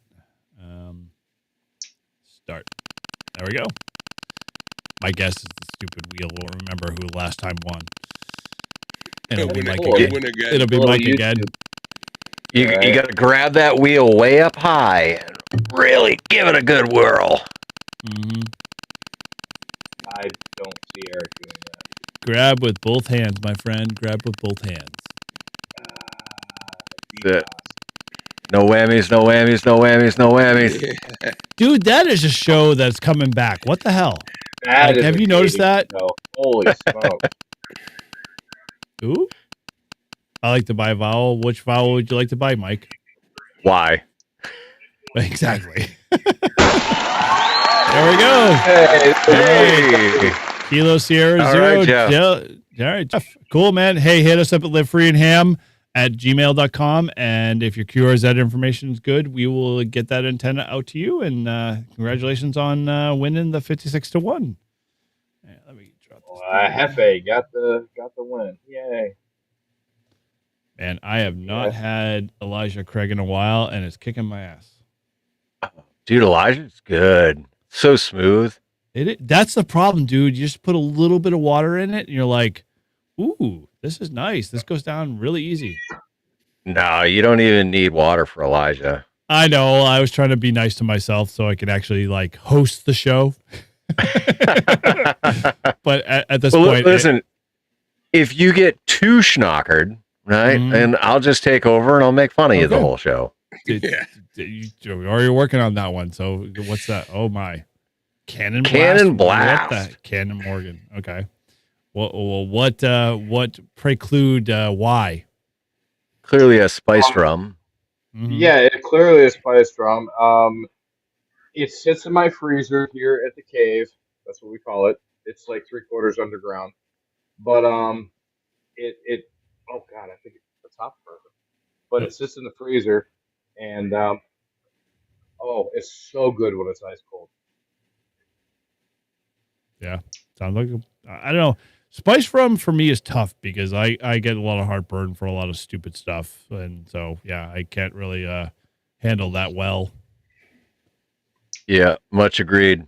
Thank you, huge thank you to Prep Ham Paul, gifted 5 memberships. So we got Maytu, Bob Koff. Congratulations, Bob Koff. He just became a channel member. Remember, right? Nice. Skeeter, K7TRD, Cooley, and Mike, N2MAK got a channel membership to me. Oh, cool. God. So, word Skeeter brings back memories. And speaking of memories, we've got the 24-hour POTA. So if you've been under a rock for a long time, the Live Free and Ham guys, September 6th and 7th of this year, we'll be down at Greenfield Park. So, dude, everybody's invited. If you're interested and you want to come, we're going to be catering it. We're going to be operating a full 24 hours of ham radio live streaming and activating the Greenfield Park. And put the link in the chat. Yeah, I was going to throw it up on the screen, but we don't have the banner in this fucking studio. Oh yeah, true. So it is. I'll put it up. Live Free if I can type it and ham.com. At least I know this one. How many people we got? We have so far about 12 sites. So and that number, I think we actually got another one in today. So 24-hour POTA. So let me throw that there in the link there. So it operates at midnight, Mike. No, that's a good question. It actually starts Saturday afternoon. Everyone will probably show up, and we'll start activating probably a little bit after noontime and operate full 24 hours. We're gonna have it fully catered, so you don't have to worry about food and everything. All you have to do is just come and grab a campsite and hang out, and we'll have everything covered there for food and hangout time. And we even if you want to come for the day, so let me put this out there. If you just want to come hang out for the day, in your New England area or even the Northeast area, and you want to drive a little bit, come on up. We'd love to have you operate. We'd love to have you activate the park, and we're gonna do it as Whiskey One Live Free and Ham. And, we're just going to, have fun for full 24 hours. I know people, it's already been done. I'm not worried about that. I mean, this is just a camp out, a hangout session. So if you want to come hang out with everybody at Live Free and Ham, it's going to be an awesome time. we're going to be at Greenfield Park, State Park, and it's going to be a blast. So that's 6th and 7th of September coming up soon. So head over to that link that's in the chat there. And if you're interested and you want to be part of that, let me know. And then that way I can get you in the loop and send you all the details and costs for park and food and everything else like that. Awesome. Separate catering cast for us, please. Yeah. Yeah. You coming, Mike, right? Oh, yeah, I'll be there. Sweet. Oh, I already got it on the schedule. I'll be there bright and early Saturday morning with bells on to help set up. Always good. Always good. Oh, all right. I'm kind of excited for it. Like, I'm gonna have the Grouch mobile command, and then we'll also have a station outside under the Easy Up, so that way, people aren't in this tiny confined space in here. And it is definitely tiny. I will have the I'll have. Go ahead. Sorry. He described it, and he's like, "Oh yeah, it's tight quarters." I think when you first got it, and then when I saw it at Near Fest, and I was like, and I sat in the chair, I'm like, "He's not joking. This is tight." It's tight. Yeah. Paul likes his mobile boxes tight. Yeah, then I walked in and I was like, "Yep, this is definitely a camper from Indiana." One of the things that I would like to do though is I'd like to put a bulkhead connector through the wall so that I can just connect, plug right into the SO239. Like that would be like a really nice upgrade. That would be what they call the bee's knees, sir. Yeah, and even better if I get two, and then I could label one VHF UHF and the other one HF, and then when I eventually get back home, I'll throw the other 706 Mark II-G in here because I sold the one that I had, help fund a few more jumps. Oh, not a bad thing. Yeah, no. Ryan's got it right. Yeah, it's definitely it's Navy type. It's Navy. Like the studio in here is similar to what you would find on a submarine. Yeah. Minus the fact being under 20,000 pounds of pressure and everything else like that. But yeah. Yeah. I'm just not underwater. Mm. Well, I mean, financially, maybe. Some days it feels like it. Oh, cool. Well, dude, like, I'm going to get sentimental here because, like, I'm pretty psyched that, you finally, got to the point of getting your Class A and now you're going to Class B. And, God forbid that, you stick around even longer and go to Class C or D, but I'm pretty excited to see, you achieving some of your goals and getting, definitely the skydiving stuff, under your belt. And, obviously people are, showing that there with, just cause. So all good there. Hell yeah. Thank you. But yeah, dude, it's totally awesome to see, all right. I'm going to get really, way back machine. Dude, like, I remember when you and I were talking and you were like, I don't know about this YouTube stuff. Like, I don't want to, like, talk about, like, myself on YouTube or anything like that. And, like, I don't know what happened. Like, once, and we talked a little bit of this on Live Free and Ham. So if you want to check that episode, great. That'll be air next week. But it was really cool to see you, like, take off. And, fuck, man. Dude, you've been, doing some awesome stuff. So, I raise a glass to you, man. I'm pretty, psyched to see that, you're achieving your goals and you're reaching, for the sky and beyond. And, and it's cool that, we have one more person that's going to be able to do skydive mobile, parachute mobile. Sorry, not skydive, but parachute mobile. So, in due time, it'll be good to, maybe work you. But I obviously won't be able to do that, in the immediate future. But sometime when you're back up in this area, we'll definitely have to grab the HT and make a contact. Well, so okay, when I am back up in New England, I'm still working out details on where I'm parking the RV for the time that I'm going to be back up. But I'm going to make a trip to Skydive New England in Lebanon, Maine, and I'm going to jump there. And if I can get Carlos in the time that I'm here remaining to give me the walkthrough on how to do an HT, right? Then 100%. Like I'll go to Skydive New England, and I'll do a few jumps with an AT. You know, hopefully you can be there. You can live stream it for whatever. You know, and yeah, we'll make some parachute mobile contacts. As it's looking right, at least in the time being. I'm thinking about going to Zephyr Hills in Florida for the winter. Oh, okay. It's a very, very big, popular drop zone. A lot that I can learn there. I should. The villages. Yeah, well, but just I mean, talking to other skydivers here that have been down there, I should be able to, you know, like bartend or, you know, pack parachutes or work manifest or work in the pro shop or something in exchange for money and jumps or whatever. So yeah, I'm absolutely enthralled with this sport. The feeling is unreal. Like I wish that I could put it into words. Like I wish that I could describe how amazing it is. And you know, like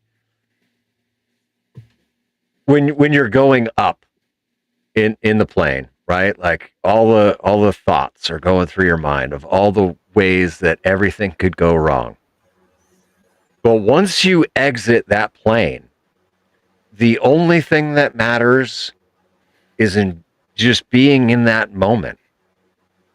And then when the parachute opens, it's almost like a sudden reevaluation of all of your life priorities, where it's like, how fucking important is this, and how fucking important is that, and you know, I've been neglecting this thing that was actually important to me, and I'm not gonna neglect that anymore. I'm gonna pay more attention to that.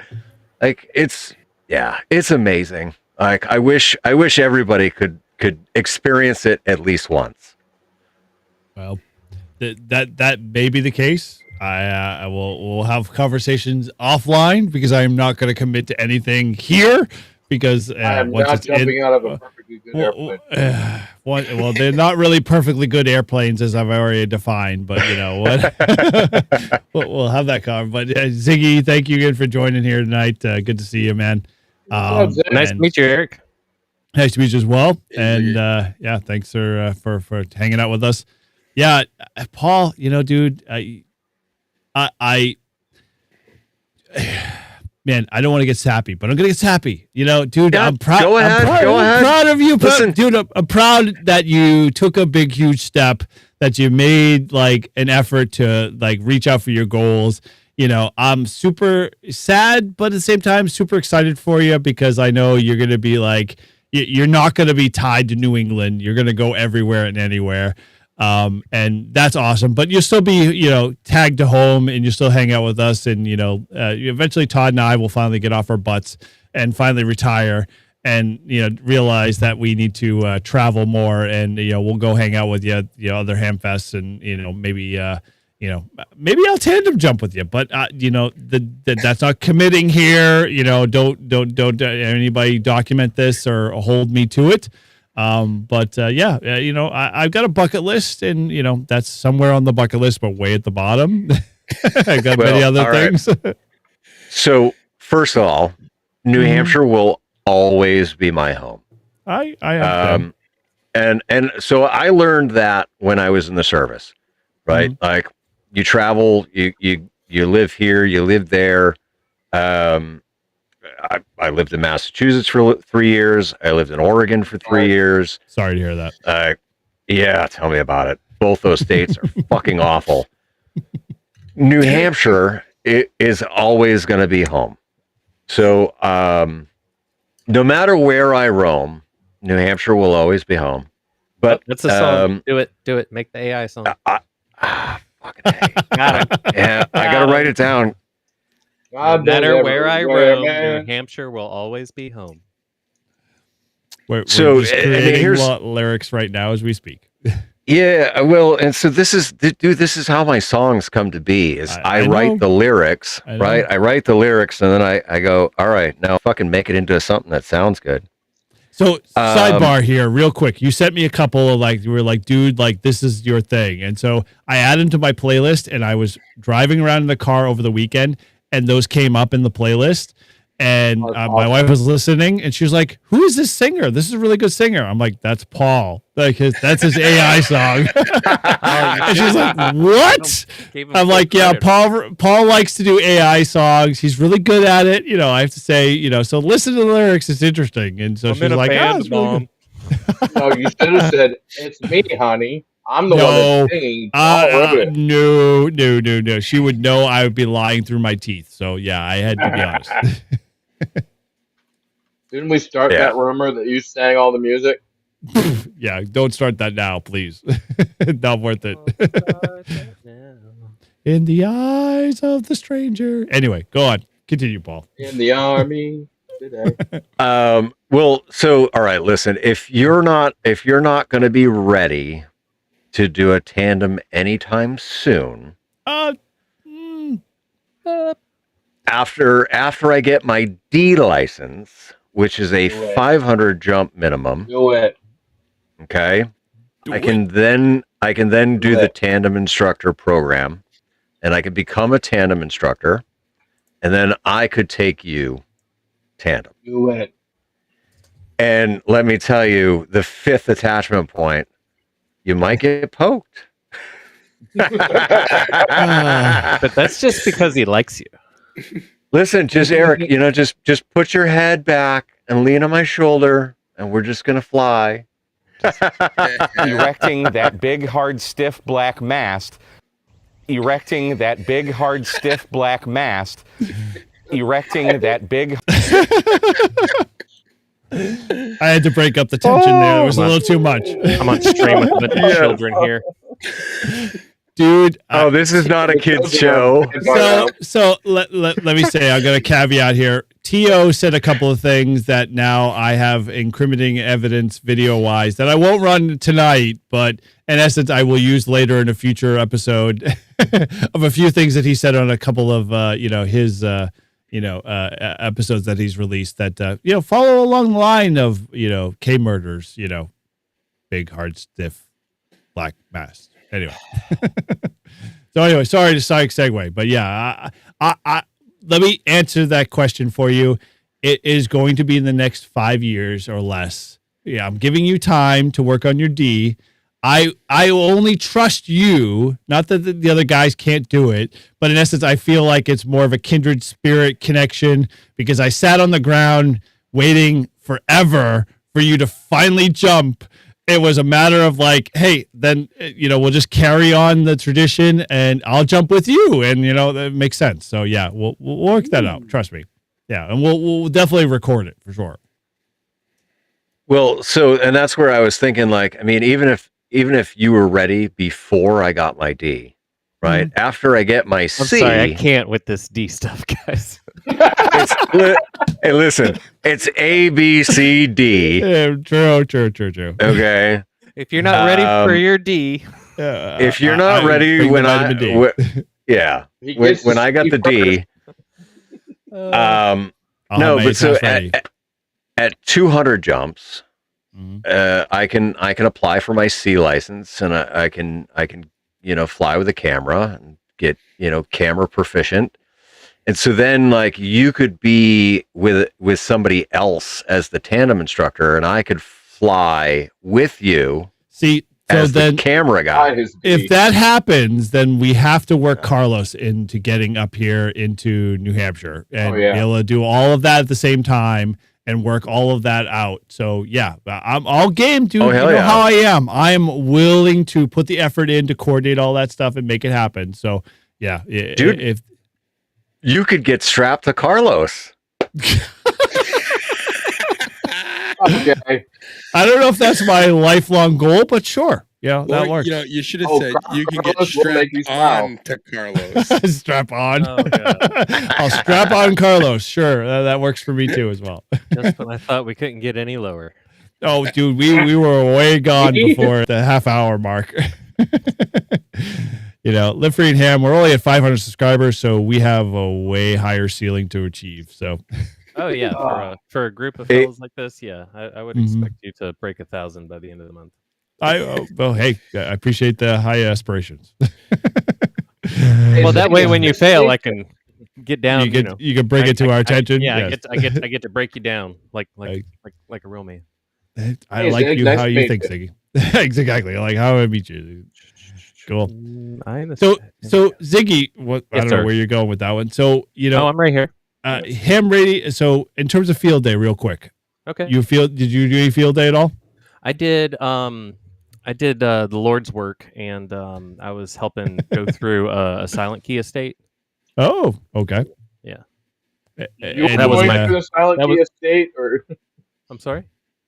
You were going through the silent key estate, or you were helping them? Well, so my buddy had already got most of it out.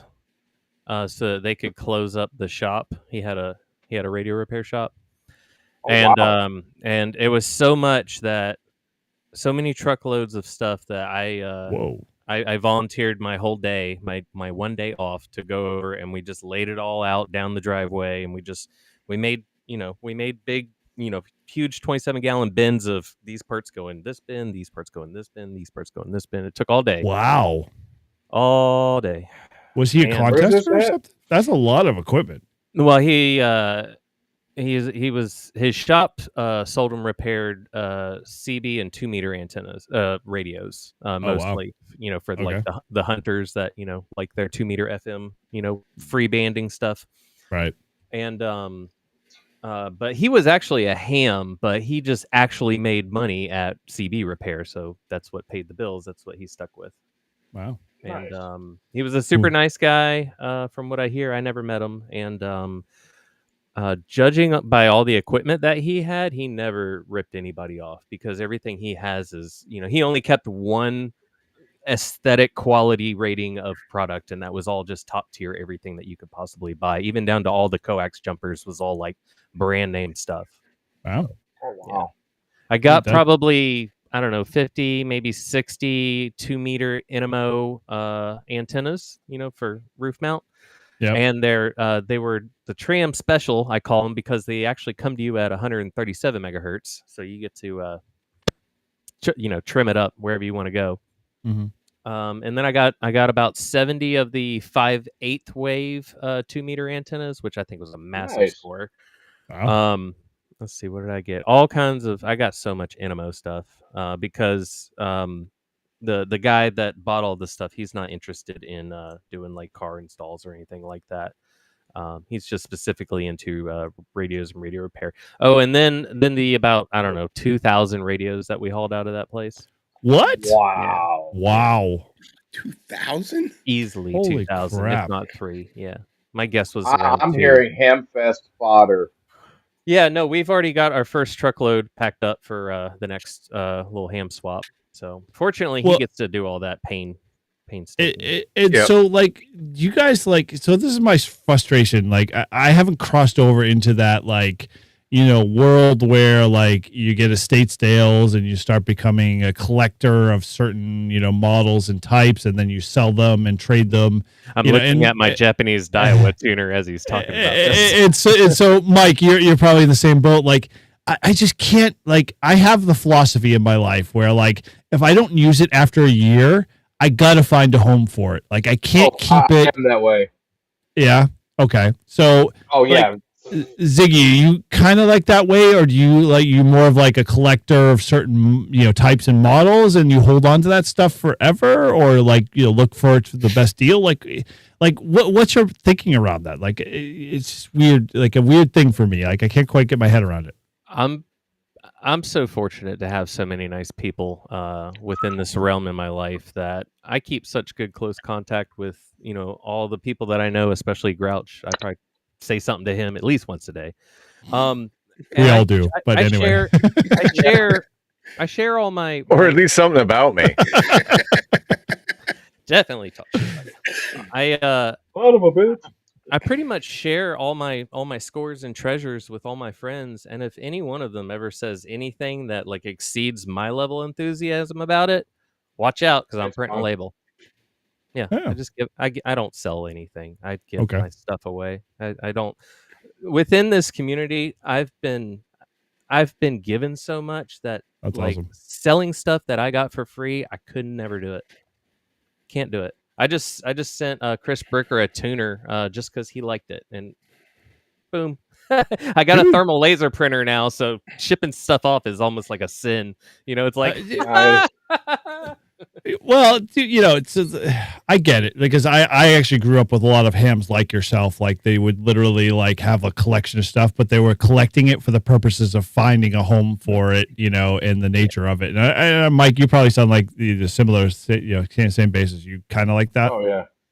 Yeah. Oh yeah. I'm the same way to think. I don't hold on to things for more than a year when it comes to radio stuff. I'm always constantly swapping or trading. I like the barter table better than the pay table. Yeah. Seriously. yeah. That way, both Whenever, parties win. Both parties win on right. a barter, right? Yeah, and when hams come over to my house and they need an antenna or something, coax antenna or whatever, I'm like, here, dude, take it, go. Mhm. You know, Yeah. pass it on to the next person. So, dude, that is like that is, I think, the essence of really what ham radio should be about. If if it isn't already, like you guys are perfect examples of that. But I think like when you go to Ham Fest, a lot of times it's always about the best deal or what you can get for whatever you sell. And there's definitely that audience. But like I find like every once in a while you find like folks like yourself, like, hey, dude, like I want you to be successful at ham radio. So take this, just go with it and run with it and see what you can do with it. And I think that's like the best example of how ham radio operators should be. Like no matter what level you're at, whether you're brand new or you've been in it 30 years, like you shouldn't hold on to stuff just to hold on to it. Like like it's great that like, oh, you have the twin pair of Hammerlands, but like, dude, what are they actually doing anything? Like, are they in the hands of somebody who could operate something? There was a giveaway, and when everybody found out that I was giving away one of my very unique antenna creations, I can't remember how many hundreds of people signed up for it, but Wow. I learned a lesson immediately because I saw the call sign, and it was a 1x2 call sign, and I was like, you know, that wasn't for you. You know what I mean? Mhm. All right. Yeah, should be a 2x3 minimum. It should have gone to a tech or a general. That's all I'm Yep. saying. Yeah. Yeah. And so I learned a hard lesson that we're in the extra class because we're supposed to be doing the top down of the hobby. You know what I mean? Mhm. Not the grab all and everything. Grouch isn't going to send me anything but some more Grouch stickers. I don't need anything, from him, but that was the first I time got a tuner for you. You got a tuner? Tuna? Yeah, I'll take a tuna. it He knows I'm into it's tunas. Like, don't talk about tunas. I get hot. yeah, it's the Versa 2. But I smoked the toroid Broken? on Even better. the balance connection. Oh, even better. I'm in love. All right, so it's the Versa 2. Yep. And I think fucking junk. I picked it up for like $10. Wait a minute, is that the It's 949? it's the Versa 2. I don't know. It's the MFJ Versa 2. That tuner, I'm actually an expert at because I've already gone through and fixed one of those for somebody. So I know just about everything there is about that tuner. So it is not broken for much longer. No, it's a great tuner, but I've got it with me. I have zero need for it because at home in my shed, I've got a Heathkit full legal limit manual tuner, and I've got I think a 10 Tech tuner. I've got a whole bunch of 10 Tech stuff. I got so much shit. I just got to get rid of it all because. So this is how pros do it, right? Watch this. Grouch, send me the weight and the box dimensions. I'll send you a ticket. So more likely, just like meet me at Huntsville. Then here's my I can't go to offer. Okay, then here's my counter offer. Okay, then here's my counter offer. Okay, then here's the hell? How my many times do we counter have to see offer. this? Okay, then here's there we go. Get rid of the damn thing. I am so slow right. now. This Elijah Craig's kicking my ass. Sorry. Here's my counter offer. Just meet me at Huntsville, and I'll give it to you. Yeah. No, not gonna happen. Wow. Yes, it is. No, Because Wow. we already figured it out, and you don't have to go through fucking Georgia.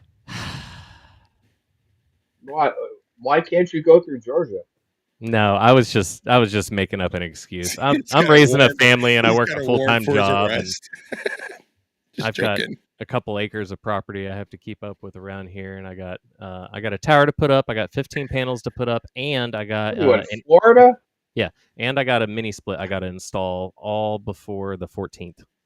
So I'm just a busy guy, man. This is just my speed all the time. Well, speaking about being busy, I gotta go, guys. I gotta take my kid fishing to the seacoast.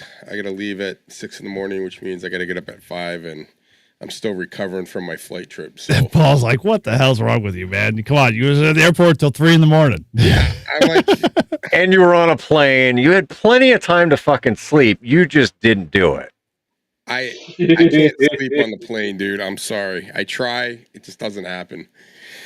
So anyway, I'm gonna say 73. 75s. Good to 27. You're a huge embarrassing. you guys suck. 77, Todd. Good to see. I- Actually, go ahead, Todd. No, you can go ahead. No, I was just to say, dude, it's good to see you. Thank you. And I was just going to say, we got the last giveaway. So, with Todd's exit, we'll do the giveaway. Bye, Todd. All right, see you guys. Good to meet you, Bye, Todd. See ya. Felicia. Bye. We're going All back to right. a 4-pack, fellas. I might have to go get some 4-pack. beer. It's always a Hey, good I thing. was All pretty good right, with that. so let's is let's baby. do the last giveaway here. So the last giveaway is for Paul. If you want to throw the link into the store front, my gosh, freaking hell, this is- Anyway, yeah. So yeah, this is gonna be a big train wreck. I guarantee Ooh. it. Chris gave him the 72. Ooh, that's a tough one. That's do you, Durka, I durka. don't think 72s is a nice one. No, the last time I checked. Okay, so let's go to the last giveaway here. So we are going to do, Paul, you got or anybody got a quick, they want to throw in the private chat there for another keyword since I can't think of one. Oh, come on. Oh, I got you. Okay. Diggy, what you got? Let's see. So this last one is for anything in the Live Free and Ham shop. So if you head over to livefreeandham.com, I am actually wearing the Your Ham Radio Showing t-shirt. We've got RF around and find out. We got a bunch of other different shirts. We got Grouch's, jump shirt, and a bunch of other great stuff in there. So, you can pick whatever you want, including a sweatshirt. I'm perfectly fine with the sweatshirt. So you got to give away their code here. Let me go private chat. There you go. There's a. Oh, that'll works. Yeah, You like that I one? think so. Yeah. Hey, at this point, I'm Hey, I had a boat named that. scraping the bottom of the barrel here, so this works. All right. So the keyword for tonight and the last giveaway here is, you're gonna love this. There we go. And Eric, so Jeff won a Reliance antenna, right? Yeah, I got him. Yep. Yeah. Okay. Yep. I just wanted to make sure that I told him he won the right thing. Yeah, he did. Yep. Okay. All right. So next keyword is £. Yes. Or your mom, capital U, capital Y. My gosh, freaking A. I'm done. Capital F. Eric, I my sent you a gosh. private message. It must have not made it to you in time. Did it not? Oh, I see. Okay. That one would have worked too. Your mom works too as well. So let's, for the last night, I am pretty much. The boat. Your mom And works your too. Damn you, Elijah Craig. Anyway. I knew something was involved. Okay. Yeah, it is for sure. Hey, cheers to Elijah and Glenfiddich. Dude, look Yeah. at that. I have guess, not. I guess Captain too. I have not had Elijah Craig in a while, and so my gosh, it is it's running for a loop. I guess I should start to build up the stamina for our 24-hour POTA because I'm gonna probably be having a lot of it. There's not going to be any POTA going on. No, that's for sure. POTA-ing. Anyone who is sober after 6 p.m. on the 24-hour POTA, Wow. like kudos to you. I know. That's right? all I got to say. Or you're either doing something wrong, or you just showed up. One of the two. I had a nice gentleman from across the pond tell me, "I've got a good copy on you, Ziggy, but you're just too drunk, mate. I just can't. I can't do it anymore." I was you're full of it. You're 5 something. I don't know what the other number is, but it's a good number, I'm sure. What a nice. All right. So again, those that are just maybe joining tonight, the last giveaway is for anything in the in the Liffreen Ham store. My gosh, this is just bad. Help me, Paul. Eric, have another one. Dude, take another one. Take control. Take control, my friend. Take control. I ran out of water. We have LBAs. We have lots and lots of LBAs. That we do. All right. So let me just tell you, okay, because we've got a lot of great stuff in the store. All right, fellas, we've got a lot of great stuff in the store. It's a great store. It's a very big store. It's got a lot of great stuff. And you can even get a hoodie if you'd like. All right? Even a hoodie if you'd like. It's huge. It's huge. As big as you'd like. You can do it. Okay? As Paul says huge. We have the best hoodies. The best hoodies. Nobody makes a better hoodie. Anyway, all right. Well, we'll let that keep rolling through there. So, yeah, dude. So, do you do a lot of these like estate sales, or like is this just a hobby for you, Ziggy? Well, yeah, I do a lot because my primary thing in the hobby is antenna towers. I'm a climber, and more specifically, I'm a disassembler. So when they're done that, when a ham dies and it's time for the tower to go, or towers, I usually take it down for free, and like the best, in return, I could possibly hope for is scrap aluminum or something like that. But 9 times out of 10, I usually get the whole damn tower. So I have I have a lot of tower pieces, and then anything else that the CB side, if it's a CB ham, all the CB stuff goes to the CB guys, and all the ham stuff in the ham shack usually comes my way, and then I find it new homes. So it's not, I don't do it to make money. It's not a money thing. It's more like a product. Yeah, you're kind of a distributor, right? Yeah, distributor, right? Yeah, just making sure it doesn't wind up in the trash. I can find stuff for people. So, I thought you had this cool filter going on, Grouch. It's just the cigarette smoke in front of the camera there going across your. I thought you had like some kind of like water effect, like lighting going on. I was like, oh, that's nice. Oh no, it's your Marlboro. No, I do have snow. Can't talk about here. That. I can make it snow. Look, you have actual snow. Is that with the OBS? all the way to How are you doing that? that? Last night. Was that with OBS? Okay. Yeah. Man, I don't see any snow. Eric, I've got nothing but answers and very little to like. I'll tell you anything you want to know about how all this works, man. It's very cut and dry. I just got So- called 2 days ago. There's an 80-year-old, and he said my wife won't let me climb the tower anymore. And Wow. An And- 80? yeah, Holy and crap. and after I got off the phone with him, and I gave him like a ridiculous price to take, because he wants his antenna taken down. He got a Step IR 3-bander that's broken. No. I correct you. It's step IR. It's stepper. Well, It's not step IR. It's stepper. It's broken. Oh, is it? What it is. It's broken. Got it. How broken is broken? Well, anyway, I don't know. He says it's not working. He can't adjust it, and it's 10 years old, so time to come down. Ooh. And he told me it was like a little 50, 60 footer, and that he's 80. I was like, dude, $200. I got you all day, bro. I'll no problem. And he was just Nice. like floored. He was like, really? I've gotten quotes for over $1,000. And I was like, I know, because I do this business, but I heard that you're 80 and these last years are more important. Sure. You know what I mean? Right. And he's not on the air right now. So this is when you're supposed to be a ham and find a little spot in your life to go help an 80-year-old get back on the air. While you're up there, put an end-fed half wave up for him so we can get back on the air. I don't know, man. So, Mike, you say that, but like I find a lot of like the 80-year-olds, like even in our club, Nope. they aren't active hams. Like they are not interested in getting on the air. Also, too, I am. I don't know if you know this about me, Michael, but I've unlocked a special secret about InFeds within the impedance tuning aspect ratio of it, aside from the feed line. And I went over it a few times. I'd be glad to share it with you. Anyway, I make very specialized InFed half waves for people, and I charge an outrageous amount of money, and I have every right to do so because nobody else can do what I do with them. You talking about the random ant?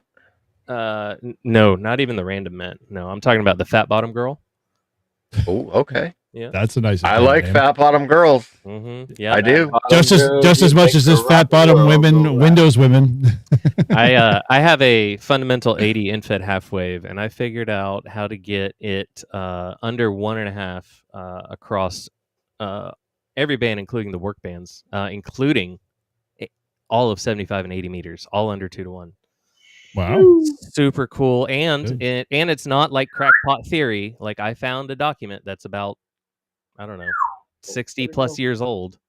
I found a document that's 60 plus years old that proves that what I'm doing with it is factual, and it has everything to do with the feed line, not the transformer, and not the actual radiating element.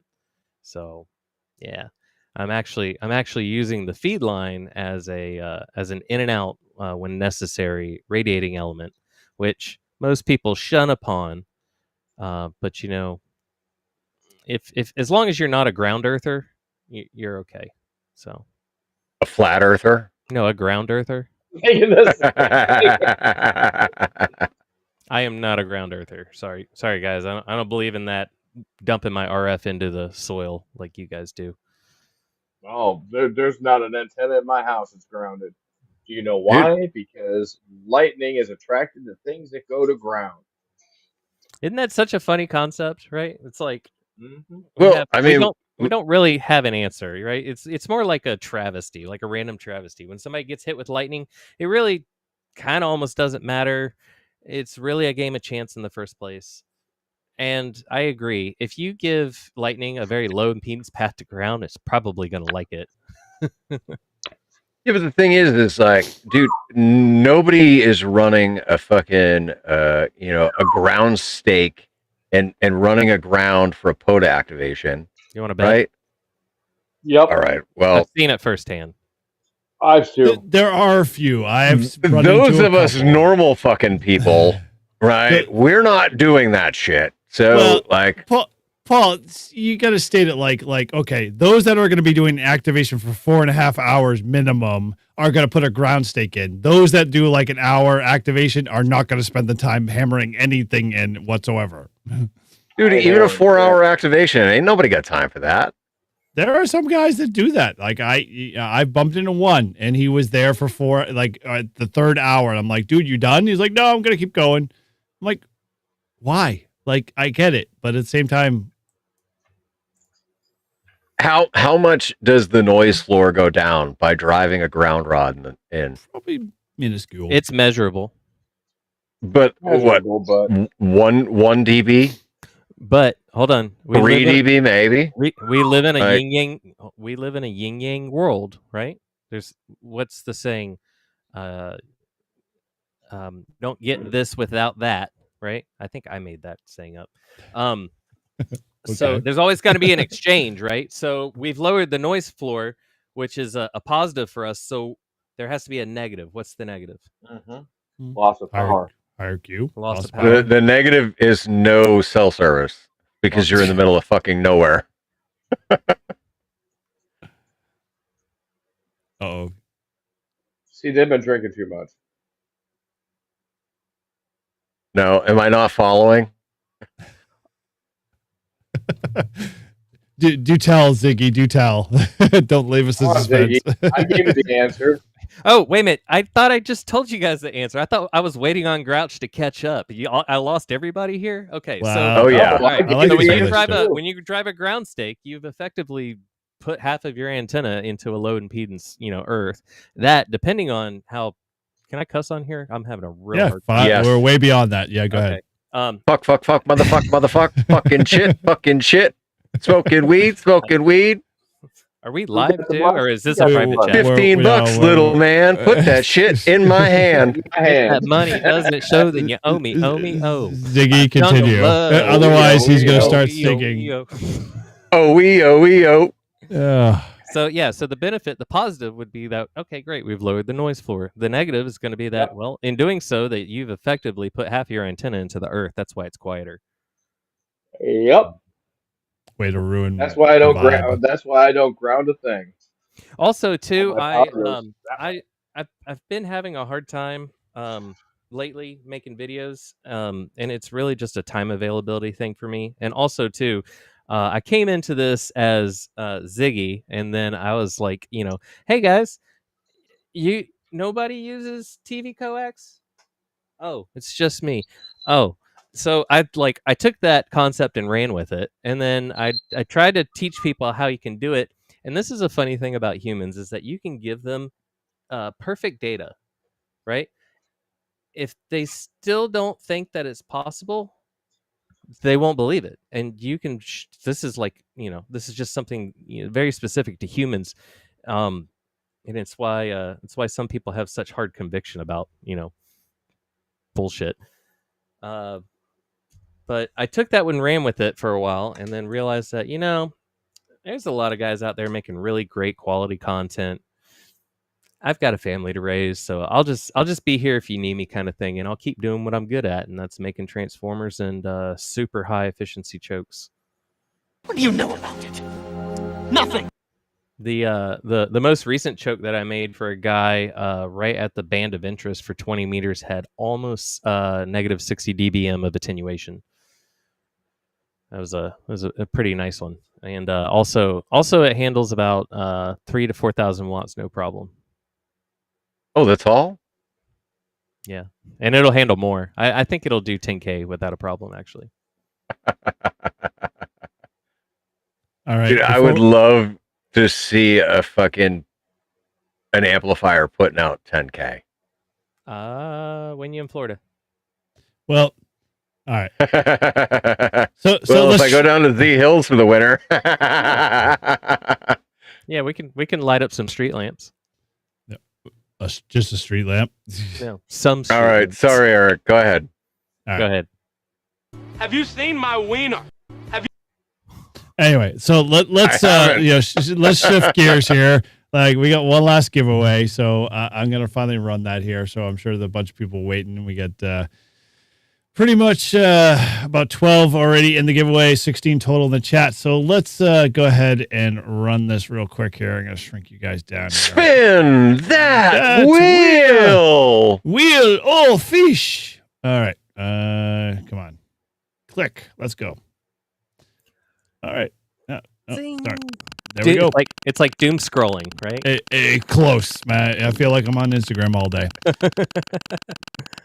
Come on.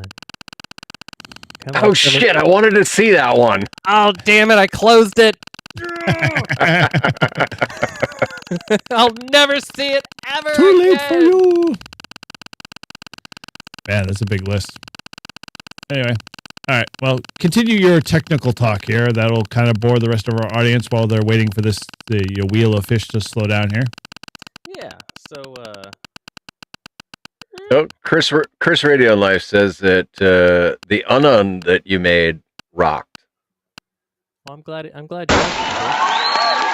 All right. Cool. Well, Rabbit Ham, you are a lucky winner of anything in the Live Free and Ham store. So if you head on over to livefreeandham.com/shop, feel free to browse the storefront there.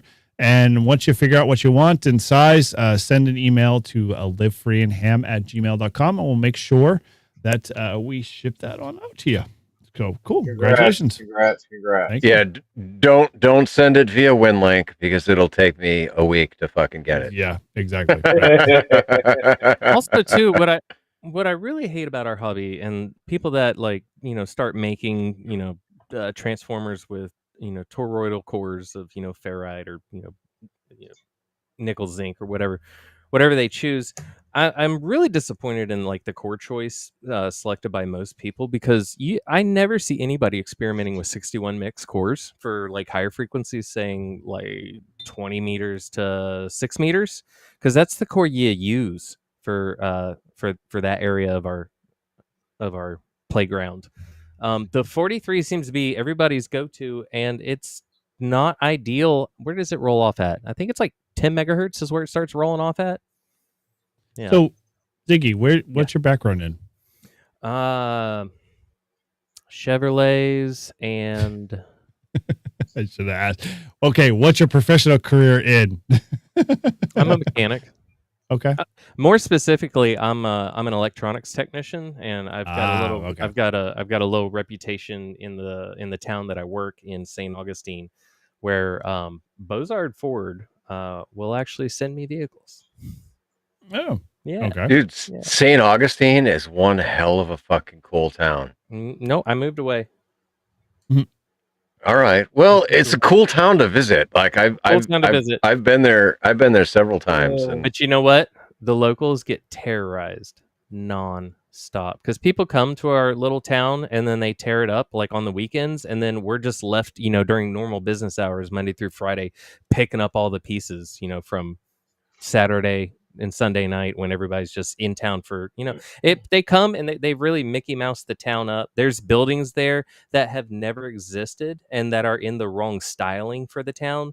There's buildings that were original to its founding and they demolished them to make parking lot space. So I don't believe that the town that you see anymore is the town it is in its entirety. And the police in the town, they're very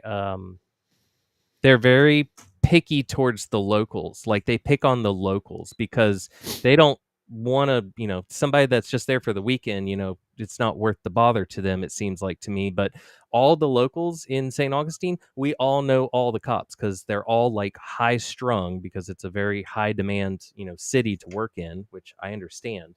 Sturgis. But I have never done so many not wrong things in my life and been hassled by cops so much in one town. I had to leave, man. You can't even just enjoy yourself in downtown St. Augustine anymore. It's all Mickey Moused up, dude. I had to leave. It's game over. So you ever been to Potter's Wax Museum? Yes. Yes, dude. I freaking love that place. It is so cool.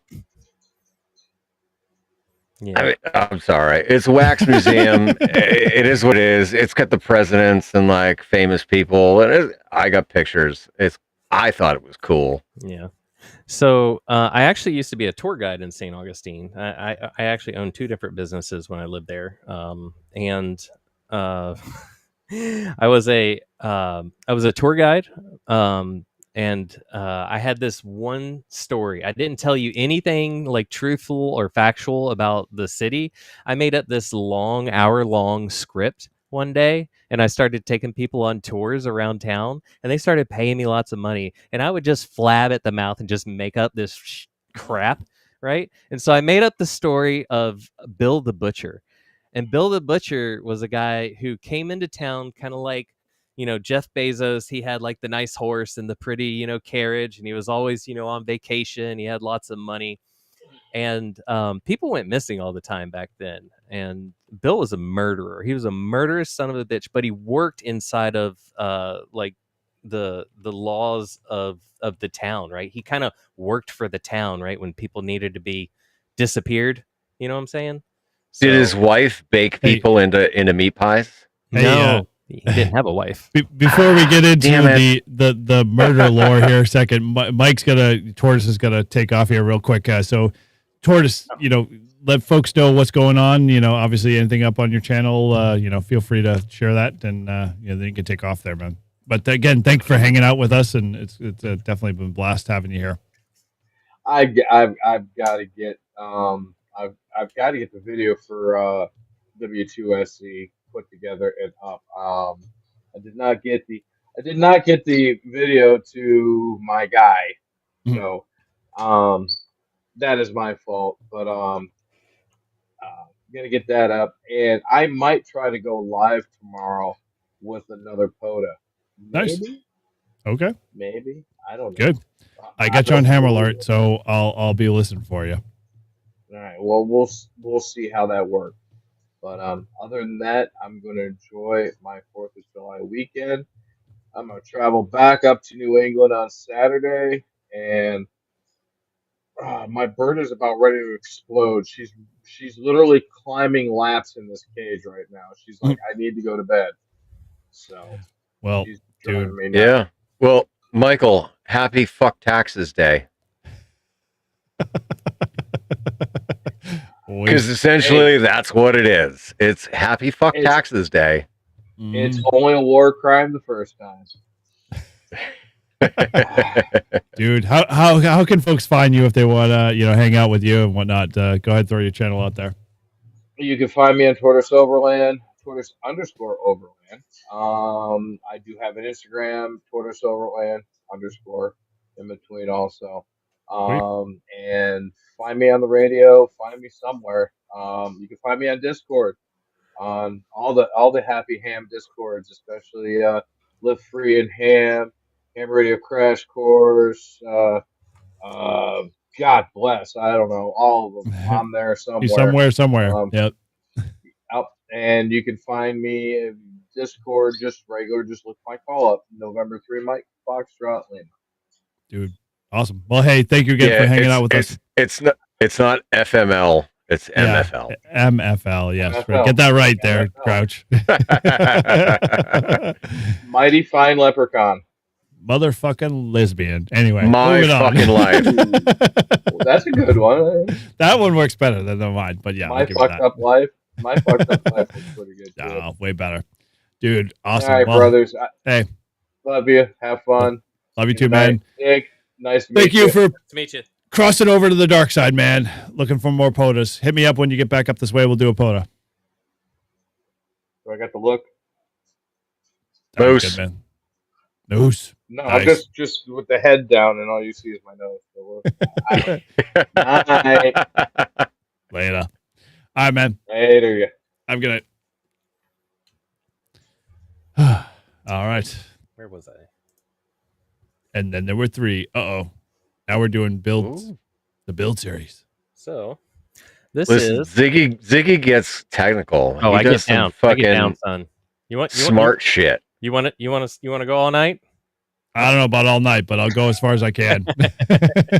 We'll just switch over to my channel after. Yeah, that's right. We'll do like that one night where we're on 3 different streams until 6 in the morning. Oh my Yes. gosh. Holy crap. We had a great time.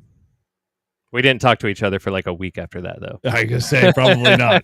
Oh, we were all trying to catch up on sleep. What the hell is that? So this is a very hard item for me to get. This is a 5 kilovolt rated 100 picofarad ceramic, what they call doorknob capacitor.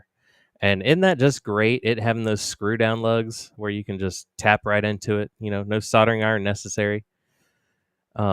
So this is the same thing as your. Do I need to get one? I guess so.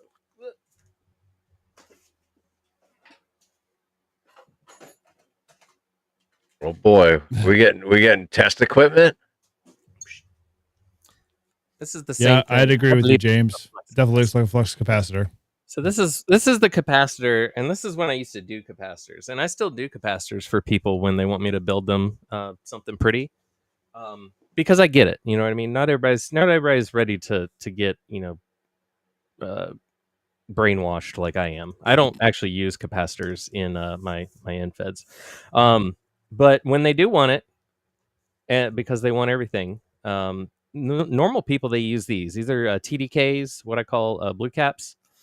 You can get these just about any value, but the rating on these, I can't remember what this rating is, but I believe it's probably a 3K rating, which is way overkill for somebody's 100-watt radio in the backyard.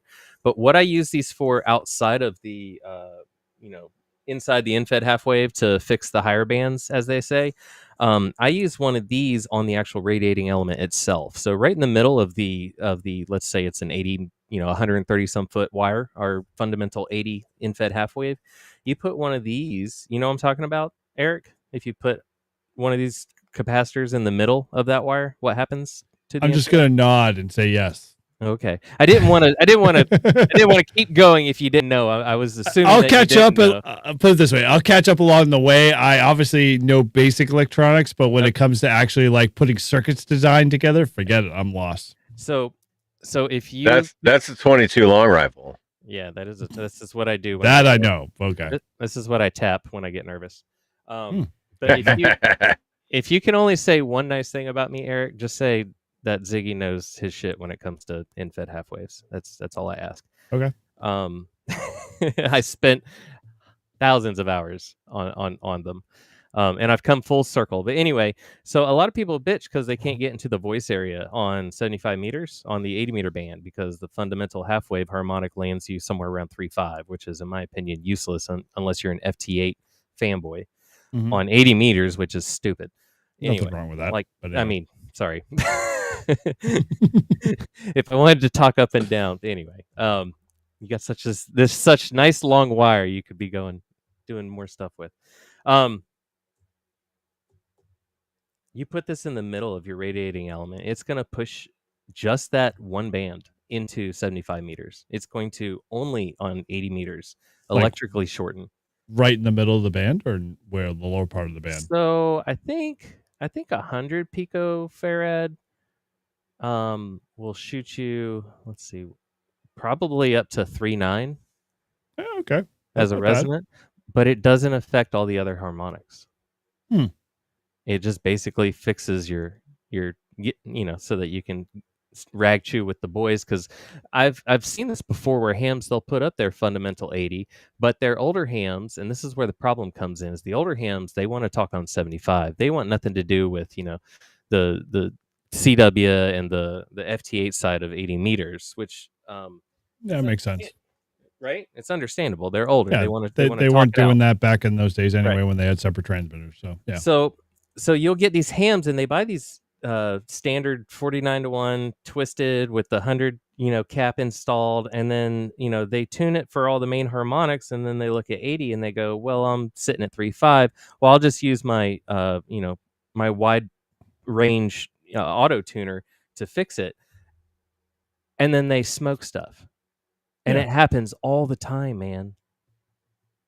All the time. They smoke amps, they smoke tuners, they smoke radios, and it's all because this one reason. I'm telling you, they're trying to get onto 75 meters with a fundamental 80 meter infed half wave, and they don't know about this. And what's sad is that they should, because they're OGs and they're 80 years old. Yeah. Oh, come on, dude. Like, I know a lot of OGs, especially like I'm a 30-year-old ham. So in essence, I know a lot of those OGs that they very much either know it or they don't. And that's the problem, is that like you might get a couple of OGs that are, they've heard through the grapevine, but they're not going to know that the stuff that you've already, kind of unveiled along the way. So yeah, it's not surprising. I mean, it happens. They know better than to be trying to tune something with an 11-to-1 SWR is what I'm trying to get at. They're still going to do it. They're still going to do it. That's what a tuner's for, right? You know, you get a tuner that could 10-1. What's 11-1? No big deal. No, the cap's not polarized because this cap is specifically made for RF applications. So it doesn't matter which orientation you put it in. No. Man, I feel like we're on a Ham Radio Workbench episode. This is crazy. This is weird. Listen, Eric, if you want to talk about smart stuff, right? You just got to bring Ziggy or TO into the mix. Well, that I know TO, but yeah. Man, 90% of the shit that fucking Ziggy and TO talk about, like, way the fuck over my head. Sorry, but it gets me excited. Dude, it gets me excited too, because it's like, holy shit, I don't know what the fuck you're talking about, but man, like, it's cool. Yeah, I'm a big hands-on guy. So in essence, like, you could talk theoretical, you could talk, at theoretical application, but unless I'm actually physically doing it, it's not ever going to, make total sense to me. I feel you. I would have never thought of that. I got to admit, you may not be a complete idiot after all. After all, thank you. Where was this harmonic at? There it was. What are we graphing today? So this is, no, is it the next harmonic? This is just I just wanted to show you like a quick demonstration of how we can, oh, you know what? I only want to go from, I don't want 1 to 30. Let's start at 14 megs. There we go. That makes it easier. So here's our 20 meter in-fed half wave, and let me tune it real quick. So this is basically what you would get. I'm thinking you'd have four harmonics. I'm sorry. Let me get a fourth one in here. That's pretty good. No, I'm doing something wrong. How many feet am I at? I should be at 60 feet. Yeah, there we go. All right. So here's our 20 meter in-fed half wave, right? This is like what you would expect. You get your 10, 15, and 20. Yep. Right? And then on a 40, you just get that extra 40. So let's just pretend that we're doing 40 today. So yeah, so we still get our 40. And so these are our 4 bands. But guess what? We're not looking at an in-fed half wave. We're looking through a piece of 75 ohm coax right here. At these frequencies. And look, they all fall to 50 ohms. Yeah. Exactly kind of where we need them. Now, of course, you get to the higher end of 10, you may have a little bit of issue here, but here's the point. If you had a 60-foot piece of 75 ohm coax, your radio wouldn't know the difference. Yeah, no, right. Pretty much. And that's as long as you give it 50 ohms, it doesn't really care how it looks like it. Yeah. Well, I mean, it's gonna harmonize within the 75 ohm impedance to these highs here in between, and then it's gonna repolarize again back to 50 ohms at the bands of interest. So, question for you. Yeah. Where's your kind of passion? You more of a, like, you shoot for like the 160 side and trying to challenge that long wire, or you like, you like to sit at the 80 side and improve upon that as much as you can. You're talking about for an in-fed? Oh, in general, anything, whether it's a dipole, whether it's an off center. My main focus is 20 through 6. Okay. Yeah, because 80's easy, and if 80's easy, 40's just as easy. Yeah, right. Yeah. I don't do anything with 160 other than help old guys with their crazy off-center feds that they like to use. Yeah. Crazy long. Hundreds and hundreds of feet. Yeah. I think I've got a few contacts on 160.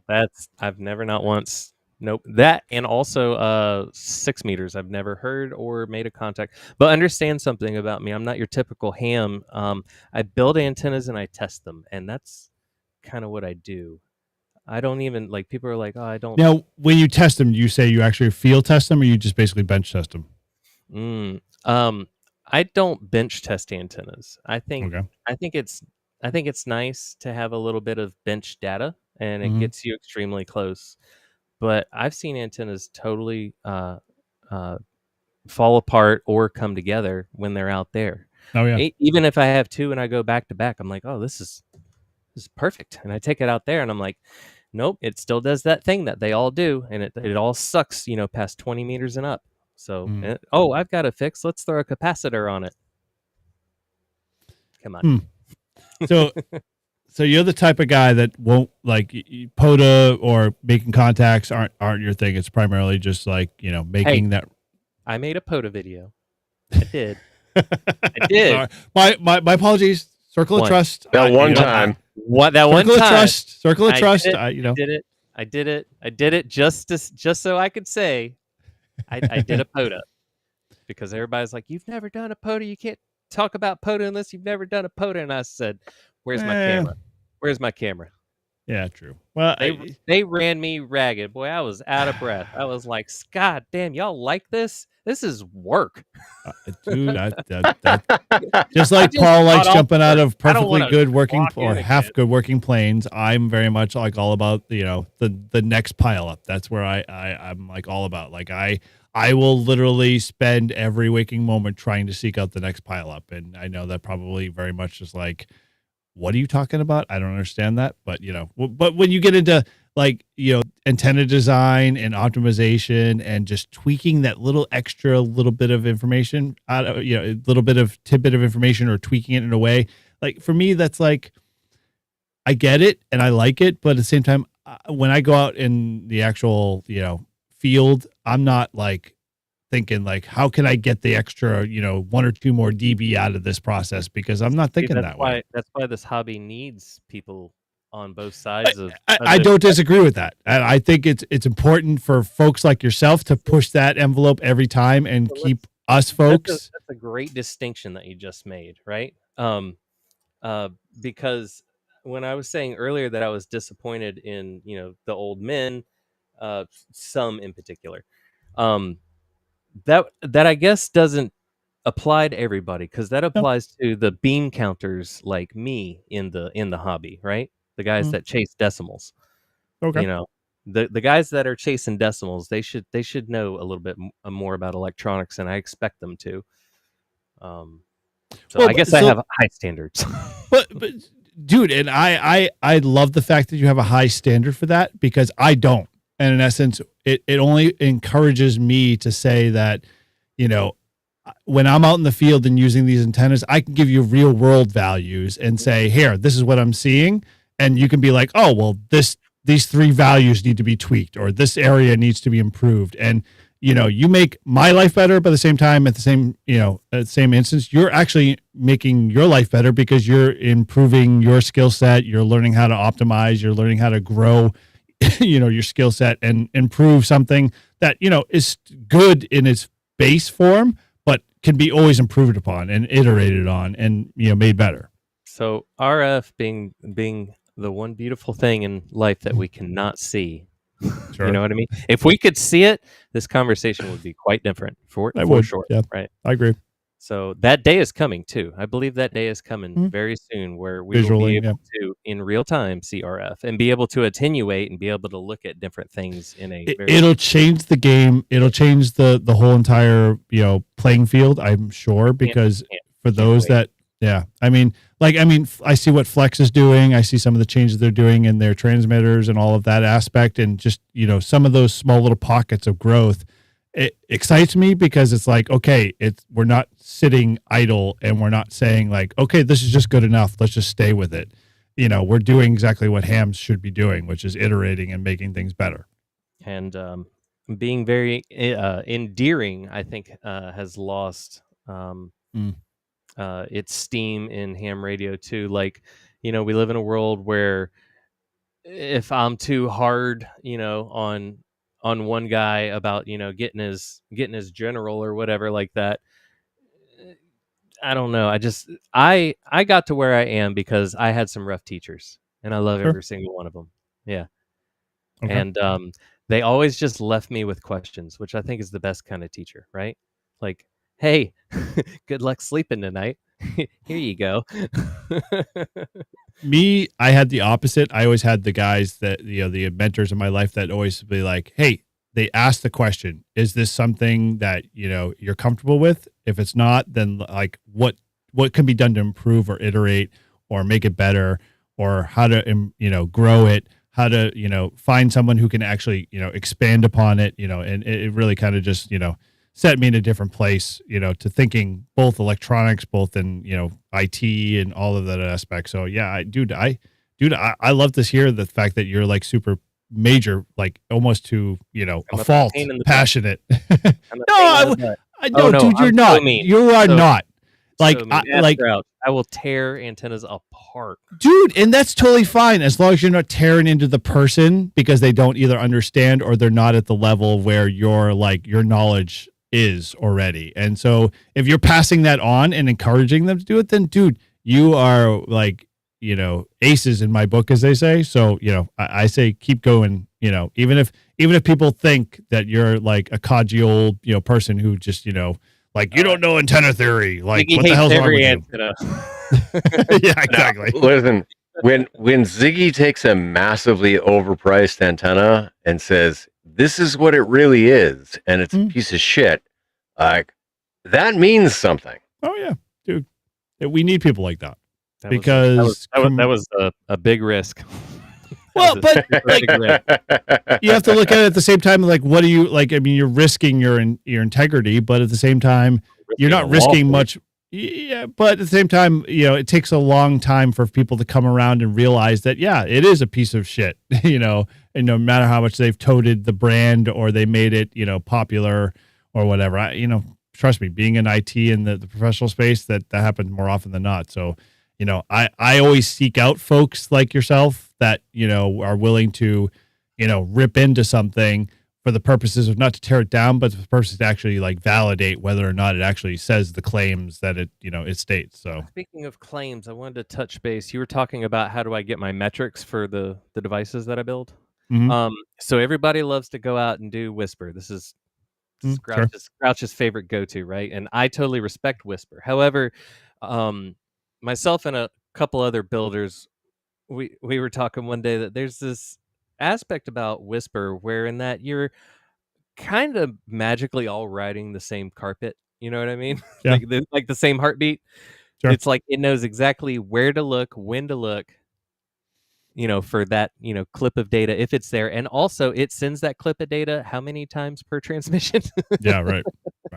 It's like, hey, I'm Ziggy, hey, I'm Ziggy, hey, I'm Ziggy, hey, I'm Ziggy, hey, I'm Ziggy, hey, I'm Ziggy, Yeah. The chances of it populating. So propagation has always been a hard metric for me to digest. And I've always fallen to the prey that I have to provide reception report type stuff from my antennas, and no, I don't. Yeah. I have I don't the think so. ability to just flat out draw how it's going to radiate on paper.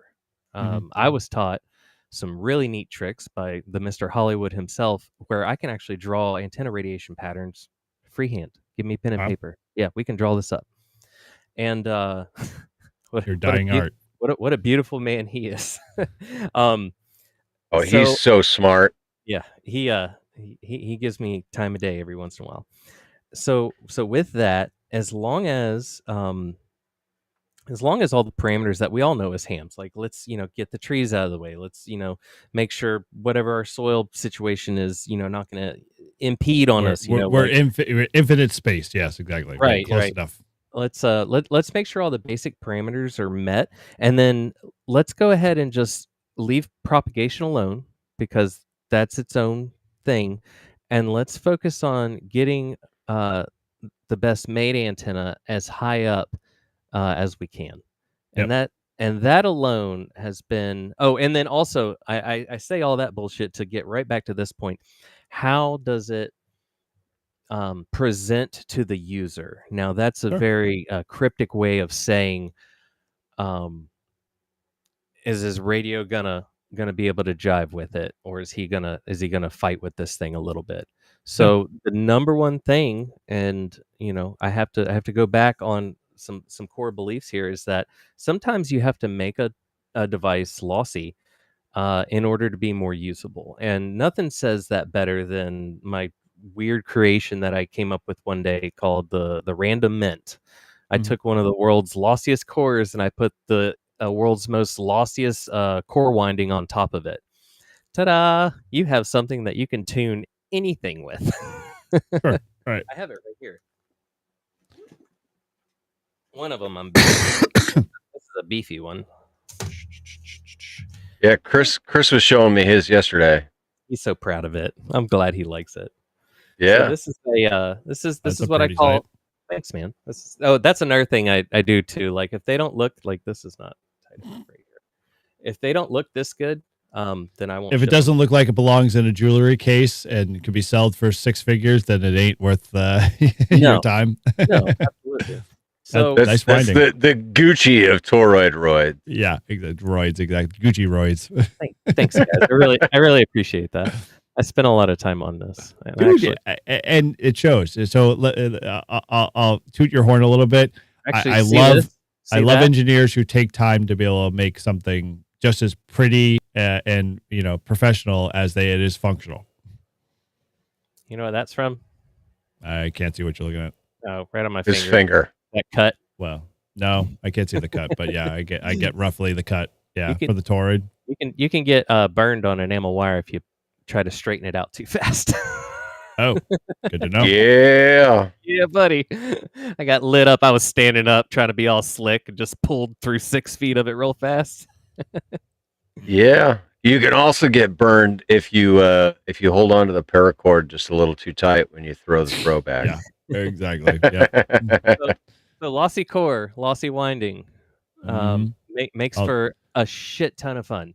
Although, did you strip a lot of enamel off of it when you ran it through your fingers? No, actually I didn't. Wow, that's a bummer. There might be some enamel in my fingers still. Oh, hey. But yeah, so this was a weird creation because this is totally what I don't believe in, right? He wants to make a clear cover. I should make you a clear cover and send you one. This little thing, it goes against everything I've ever stood from the very beginning of my resonant, lifestyle. It turns out you can still hook up some junk to RF and make contacts. You know what I mean? Well, it's the old adage of like you could take a dummy load and make a contact with it. It's like that whole premise I get it. Like I understand. Like you could design and graph out and test out every little aspect of an antenna, but until you bring it out in the woods or out into a parking lot, or what the heck are you bringing girls onto the show for? Hey. Oh boy. Yeah, see, I get distracted fast. Squirrel. Yeah, it's one of those things. It's like, that amazes me alone in the hobby. It's like, from what they say, practically what exists on paper and theory doesn't always apply in practice. And, I'm sure you probably have proven that theory out several times. I also have a creation that I call the zigzag. Did I go over that one with you, Grouch? Yeah. Yeah. So the zigzag, Eric, you're going to love this, right? You can build one for like $5. Sure. Yeah, that's the best part. So you take 4 random length radials, right? Somewhere about 20 to 30 feet long or something like that. And but random. Right. Yeah. Different. But yeah, exactly. Yeah. No math behind it. And then on your center connector for your SO239 after your choke, right? You have 2 different radiating elements coming off, and neither one of those need to be by themselves inherently resonant. Like put one in between, 20 and 30, and put the other one in between 15 and 17. Yep. Tune up anything. Oh yeah. Yeah, I've done that with my Wolfer recoil, where I've my vertical itself, the ground rating elements. I've done one's set that's 12 feet, the other one's 35 feet, and it's an interesting scenario. Like I haven't gone to the length that you've probably done in terms of understanding all of that, but yeah, it's an interesting kind of process to learn that stuff. The Rando double Rybakov, which I have not ever played with yet, but.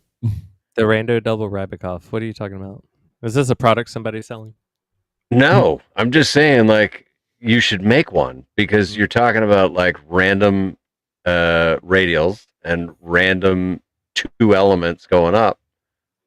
Making a random 2 element Rybakov and just fucking see what happens when you play with it. So you got an antenna design that really kind of stumps you these days? Keeps me up at night. Is that what you mean? Same thing. Yeah. Give me a minute. I can come up with one.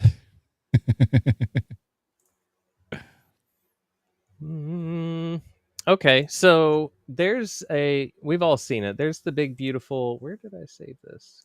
The big beautiful Bill. No, that's not the big beautiful inverted V.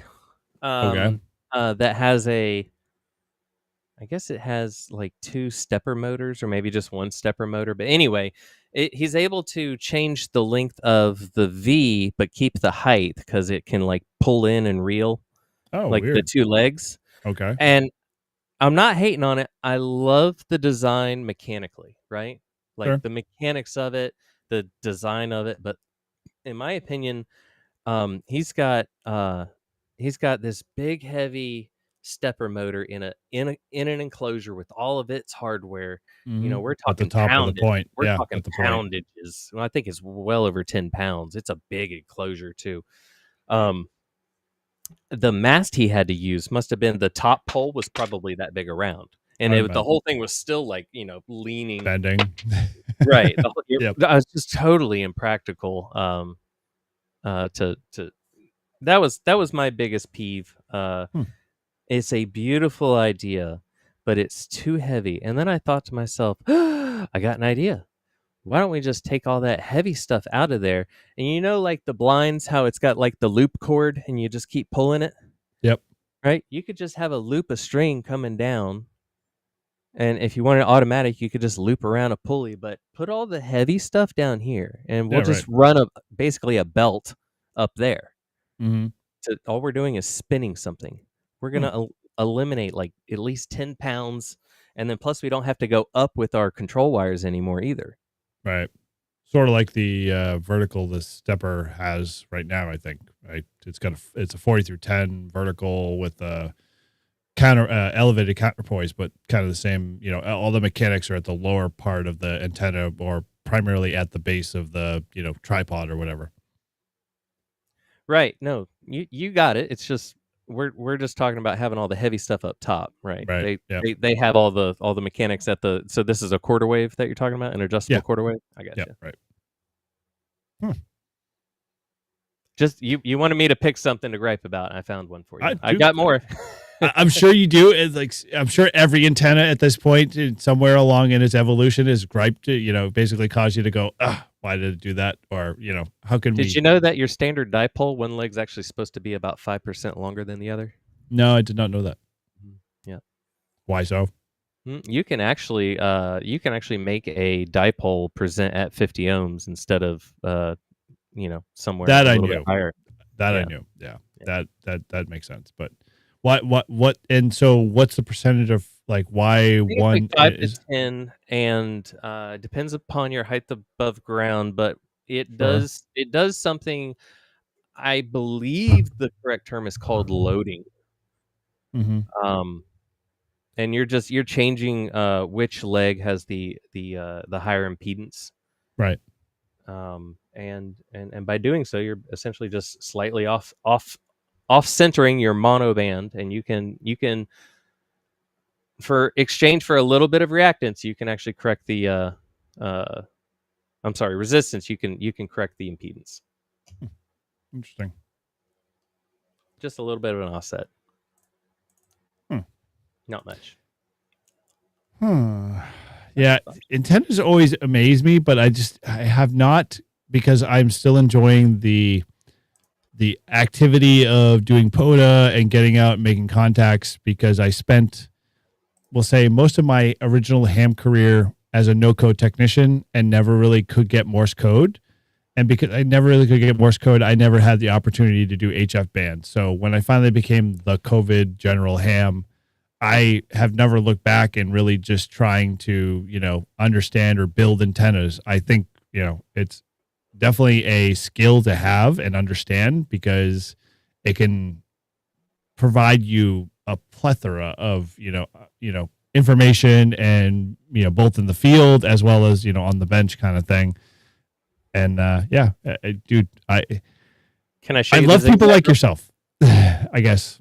I almost envy folks like yourself, because that's all you ever think about. Like, you're like, you just think about like, how can I modify? How can I change this? How can I improve upon it? How can I, basically run it through NNMAA, to, figure out what the field plot is and all of that other stuff. And meanwhile, I'm like, dude, just give me the antenna. I want to go out and operate.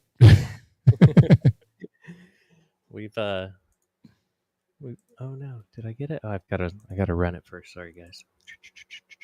Yeah. Care how it works, just make it work. Just send that thing, boy. I watch Callum all the time when he goes over all his verticals, and I'm like, dude, I get it, but like my brain just shuts off. Like I like that RF bubble looks awesome, but give me the antenna. I want to go play with it. I want to see what I can get. Let me close this and let's go back to what it is. Okay. Oh, and I got currents this time. Let's go ahead and zoom this. That inverted V? Yeah, so it's an inverted V, and if you look over here, you see this crazy little porcupine? Yeah, looks like ground radials. So no, not ground radials. It's acting as a little bit of a capacity hat. So I'm giving RF an option, but it's down here at the ground. Normally, when we think about capacity hats, they're up in the sky. Yeah, they're higher, right? I found out they work fucking anywhere. Yeah, no. If there's a few NFEDs, those sort of like that, they recommend lower, almost at the ground level, and those are better. Those are the high impedance ones, like the 64 to ones, and I would never sell anybody one with that high of an impedance. That's just too much damn impedance. You're losing your efficiencies in the dirt. However, it is a very easy to use and tunable antenna at that impedance ratio. So hold on. Yeah. Okay. We'll come back to that. Like you said, no, this is what you need. You need something that works for you. Sure. Yeah. I agree. Yeah. Is that what you were getting at? Well, yeah, it's kind of funny. Yes, you do. Like in the long run, to be the most efficient, to be the best operator, to be able to get the best production out of both the bands you want to operate on, the radio, the equipment, the antenna, all of that is super important. You're talking about having a loadout of options. Is that true? Is that what you're saying? Yes and no. I mean, like it's multifaceted. I get where you're coming from with like something nobody like has this. one handgun. Correct. Yeah. Okay. Yeah. Exactly. The best way to say it. All right. Not a problem. I just think that there needs to be more people critical about antennas because I feel like we all. I don't disagree. Don't disagree. Because I hear other hams talking, and I'm like, they're saying nice things about antennas, and I look at their face, and I'm like, I don't fucking believe you. You're saying that because you know that guy, and that guy's your friend, but da da da da da. It's always some story, and it's like, oh no, this is the best antenna in the world. Same thing with radios. I mean, there's for every one ham that likes an ICOM versus a Yaesu, it's the same kind of philosophy. It's like, oh, I'm gonna be in the bandwagon or I'm gonna be against the bandwagon, and antennas don't disappoint in that area too. But although it's not as to say, Ziggy, that you're a majority is not the case. You're a minority. Like to have folks like you are important. A minority within a minority. Exactly right. But dude, the value you bring to this, if someone actually stops and takes the time to understand it, is like freaking phenomenal. That's very nice of you. That means a lot. Thank you. No problem. I appreciate you doing it. If you look at these blue lines, so let's take off currents for a minute. Let's talk about what the hell this shit is. All right, so you spotted it. It's an inverted V, and from the top down, all we have is just a couple radials. Now, I've gone out of my way because this program always wants to make shit symmetrical, and I've gone ahead and I've laid them out in a not quite so symmetrical, kind of like as you would, trying to be as good as you could in the backyard. Mm-hmm. So there's that human element to it. Then this is the capacity hat, which is just basically a whole bunch of just scrap wire insulated that's just kind of laid around the ground a little bit. Okay. In kind of an ideal situation, some are kind of sticking up, but anyway, just a couple of different places to present different impedance paths at the very tip. Okay. Where the high voltage wants to live. Now, what have I done here? I've run this at 20 meters. Now, this is actually two wires. Here's one, and here's the other one. You see them now? Oh, nice. See how only one's connected to this capacitive hat, and the other one's not. Okay. Yep, I got that. So these are this is actually speaker wire. So they run parallel to each other, and then one's cut short, and then the other leg continues. So that's real easy to build. And that short is for what reason? to provide yet another option for the RF to do its thing, to find a better path To drain off. Okay. to not go back into the radio. We're trying to get it. We're trying to give it as many options out here to go play, because we're trying to keep the operator as happy as possible. So with a choke, and now we have the radials, and you can see at 20 megahertz, 20 meters, we have this high current point right here. Yep. But then it disappears, and it gets all dissipated within there, right? Sure. And the vertical means that we've actually changed polarity. We went from a horizontal to a vertical polarization, so that just makes the RF all kinds of silly. So it's got basically a sink to drain into right here. And then here on the shorter one, look at this. You see how the current matches right here? It goes straight to the tip, and it's happy. Okay. Yeah, so this just happens to be a very close working area. And what these two are doing, these two wires are playing on each other, and they're also playing off these radials. Now, this is an old revision. I haven't updated this, but these need to be different lengths, because you can see the currents on the radials, but not all of them. See how there's one with high current and this one has low current? Yeah, I see that. They all meet in one place, and they all want to fight it out. So they'll actually do a little bit of nullification. Yeah, they cancel each other out before they continue. Now, if you put a choke here and before the radio, this thing's practically invisible, and you can tune up any frequency you want. And you have used no pen, no paper, no math, And no so, calculator. how much wire are you actually throwing up altogether? I think if you let me look at my wire. Where's the big numbers? 10, 30 feet, I think it was. I've written down. Not bad. Hold on. Wow. I would have thought it would have been more. Huh. 4, 6, no, I'm sorry. Okay, so I've got a 61 foot and a 56. I got a 61 and a 56 radiating element in here, because it's all in meters. I had to convert. Yeah. I had to write it down. And then at the time, I had only had what I had. For whatever reason, I had 18 and a half foot radials. But yeah, I think you could. The point is that this isn't. There's no math behind this, and I don't think it really matters all too much that you follow exactly what I did. As long as you get the concept close and you do some proper choking, and you give the RF enough options, this could be an emergency antenna for anybody. Totally, dude. The fact that, and the one thing I've learned from watching Callum a lot is that, like, the experimenting aspect of it is super important to understanding both the fundamental side of things and just in being able to do exactly what you just did there with that design. Like, understand it at the same time, also execute upon it. And so, like, yeah, dude, yeah, interesting. Huh, man. Stop. We have to stop now, because I've got too much on my plate now. I can't keep thinking about doing antenna design and add that to my plate. Step in here, Grouch, please. Let's talk about skydiving, or let's switch up the topic a little bit. Or did you freeze up there? Did Elon get you? I think he did. Grouch, you there? I wonder if he like paused his screen on purpose. No, Elon got him, I think. Yep. Elon got him. That's hilarious. I have several screen captures of his face being locked up because of Elon. That's pretty great. Dude. Are you on Discord? Oh yeah, I'm on several. Which one? Did you on Toads is my home base. Yeah, just look up N1JUR. I'm on Toads. Okay, let me add a friend. Holy crap, it's midnight. N1JUR. It most certainly is. I'm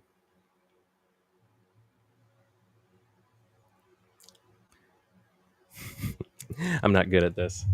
Oh, Discord? That's fine. Don't worry about it. It's all right.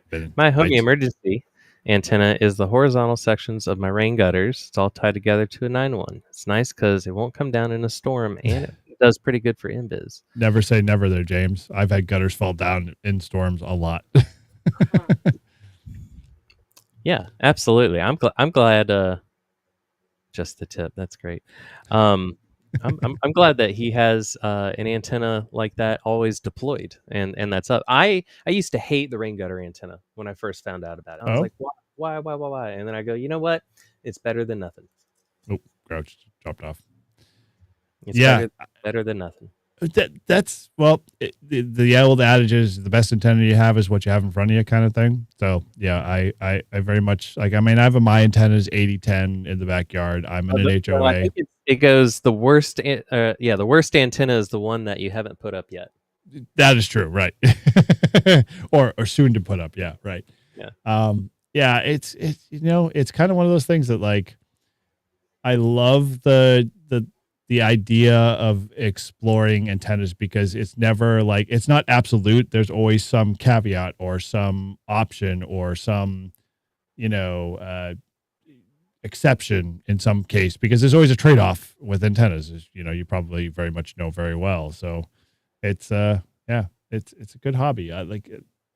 I don't know. I love ham radio no matter what, and I eventually will get to your level, but there's no coming back. I know. I get it. There's always a black hole you will forever fall in and never come out. No, you'll stop going outside. All those outdoor videos disappear. Don't do it. Okay. Well, I'll heed the advice, but I'll You're probably too good still at travel. what you do. You're too good at what you do. Well, I appreciate it and thank you for having some confidence in me. But that's just the nice part about it. Like I come from 30. I don't know how many years you've been licensed? 40 years. Licensed? Yeah. Shit. I don't know. Maybe 5. Okay, so you're 5. I've been licensed 30 years. 20 years of that, I've probably taken a hiatus, stories of family, career, all that stuff. But from the point of getting back in COVID, prior to that, the understanding of the stuff that today and having the internet and being able to do all of the, are you kidding me? How could you ever catch up to the speed that we can now without like 3D modeling software? Yeah, totally. I mean, I can get my head around the 3D modeling stuff pretty well, and an MAA is pretty relatively easy to understand. Right, but 20 years ago, right? Yeah, and like all 20 you years had ago, was some good, nice, sexy drawings out of a book. Yeah, or graph paper and a nice long, abacus to do the calculations with. But yeah, those guys, when they did those antennas, like I was always blown away and amazed, but never really understood the underlying, like, oh, why does that beam do this, its specific thing? Why is it? Kind of felt like they were the gatekeepers, right? Like, yeah, what is it, old man? Tell me. Totally. Tell like me what the secret is. No. They made mentoring this like old troll of the bridge kind of thing, and you shall not pass. I want to show you my first antenna. And then we can get off the stream. You ready? Sure, fire away. What? Oh, okay. I bet that. Yeah, that's the old 3-legged 2-meter antenna, right? No, it's a center feed for a dipole. Oh. But I've gone out of my way and I've made with some paracord, I've made a hanger. A little loop, okay. Out of 2 holes, and then the other 2 holes are strain relief for the. Oh, all right. I see where you. Okay, got it. I thought those were the legs of like a 2-meter antenna. Got it. Yeah, okay. and then I like brass. I like to be kind of fancy. But Sure. I had my strain relief is more paracord that's crimped, but nice. they also act as my anyway. But yeah, so you can pull on this thing as hard as you want, and it's not going to pull the wire. Never going to snap, right? Yeah. Off the and then nice design. Yeah, I made this for a couple of dollars, you could say. Probably less than that, a couple of cents at that point. Paracord's pretty cheap. Yeah, just a hanger, and 2 points for you to connect. I was gonna say, isn't that like 10 gauge like house wiring by the looks of it? Not house wiring. It's stranded. Is it stranded? Okay, all right. So let's step up above. It's also PTFE. Dude, that's awesome. But anyway, I'm sorry. I love guys like you. I mean, I just wanted to break the ice showing you here. I probably should have showed you like this would have been better, but I just wanted to break the ice and show that, hey, my first antenna was a dipole. I believe it. You had to start somewhere. This wasn't my first antenna. This is just a remake I did so I could show it on camera. It looked way worse than that. I'm sure the first one probably is something you do not want to show on I was camera, also but, the first time I got an RF burn. I have very- not yet, knock on wood. So Very first day I had an antenna up. Whoa. it was drilled home very early on in my ham career that I do not want to mix antennas and transmitters at the same time, especially when both of them are active. And no matter how many, older hams are like, do not touch this, do not touch this. So it's sort of like the old, don't put your finger on a hot stove kind of thing. So I always learned that early. If you're still my buddy around Christmas time, you might get one of these Ziggy handmade Christmas ornaments. Oh, dude, I love that stuff. You got me as a buddy. For the longest time, I used to and I stopped doing it for a while. I used to buy small little PCB, Christmas tree LED kits that you'd assemble via soldering kind of kits very early on, Sounds fun. 20 years ago. Those were fun to do because it was people would be like, oh, you soldered that? I'm like, yeah, it runs off a 9-volt, big deal. But they're like, oh, it's pretty cool. So, I get it. That stuff is awesome. I would love to put that on my tree. My wife, maybe on the other hand, maybe not, but I'll hang it in the office. I could use some red and green wire. I could paint the toroid white. Dude, yeah, you got something going there. Hey, with your handy wiring, making that toroid, you could probably even make it color coded like red or get it candy striped, filament wire. I just ran out of my favorite wire. I'm down to my what I call peasant wire at the moment. Really expensive stuff. It's really expensive. It's all expensive. I go through that stuff like you wouldn't believe, man. Yeah, very cool. All right, well, let's wrap this stuff up. But dude, it was awesome. This is our first interaction. We haven't met before, so I appreciate you sharing some wisdom and dropping some knowledge on me because I'm always interested in learning and I'm sure we'll hook up in Toads a lot more now that I know I can ping you on certain things. Yeah, I'm always there for you, man. Just hit me up. All right, cool, man. Awesome. Well, hey, thank you for hanging out here. I don't know where Paul went. I'm sure internet decided to go south on him, but he didn't want to hear it again. Yeah, probably. Yeah, I don't know. He's pretty good about absorbing that stuff. So awesome. All right, well, let's wrap things up here, guys. I appreciate everybody. W5IPA, Jeff, KS0JD, and Rabbit Ham. All you guys appreciate. Thanks for entering. And winning those things, the gifts. My gosh, my brain is fried at 12 o'clock, but all good. So yeah, and all those that are left in the chat, the 11, James and Chris, and I'm sure. Oh, Andy Colley's in there. I didn't even see you there, Andy. And everybody else. Looks like Grouch was in there for a while until he dropped off. But with that. Appreciate you guys all hanging out and supporting Live Free and Ham. And, Ziggy, you are always welcome to hang out with us anytime. If, you definitely want to hit us up on Live Free and Ham, we'll always, throw you the link. I need some of your stickers if you got any. We're I will send a bunch to you as well. We're starting a joke where I'm going to grow it tall this way. I'm going to well, we'll send you a bunch. You good on QRZ? I am. Yes. Okay, cool. I'll send them a bunch your way, and then expect those in the mail. So we'll drop those out in a couple of days. Sweet. All right. Well, with that, thanks again for hanging out. Yeah. Well, it shouldn't be that hard. Yeah. I'm in pretty good sorts with T.O. I could say, hey, T.O., what's Ziggy's call sign? And he'll be like, yeah, sure, here you go. He will, too. I'm sure he'll sell you out pretty fast. So awesome, man. Well, hey, guys, thank you guys for hanging out with us. We appreciate it. And with that, we are going to say 7-3. Have a good night. And we're going to roll those bean credits. Come on. Close. There we go.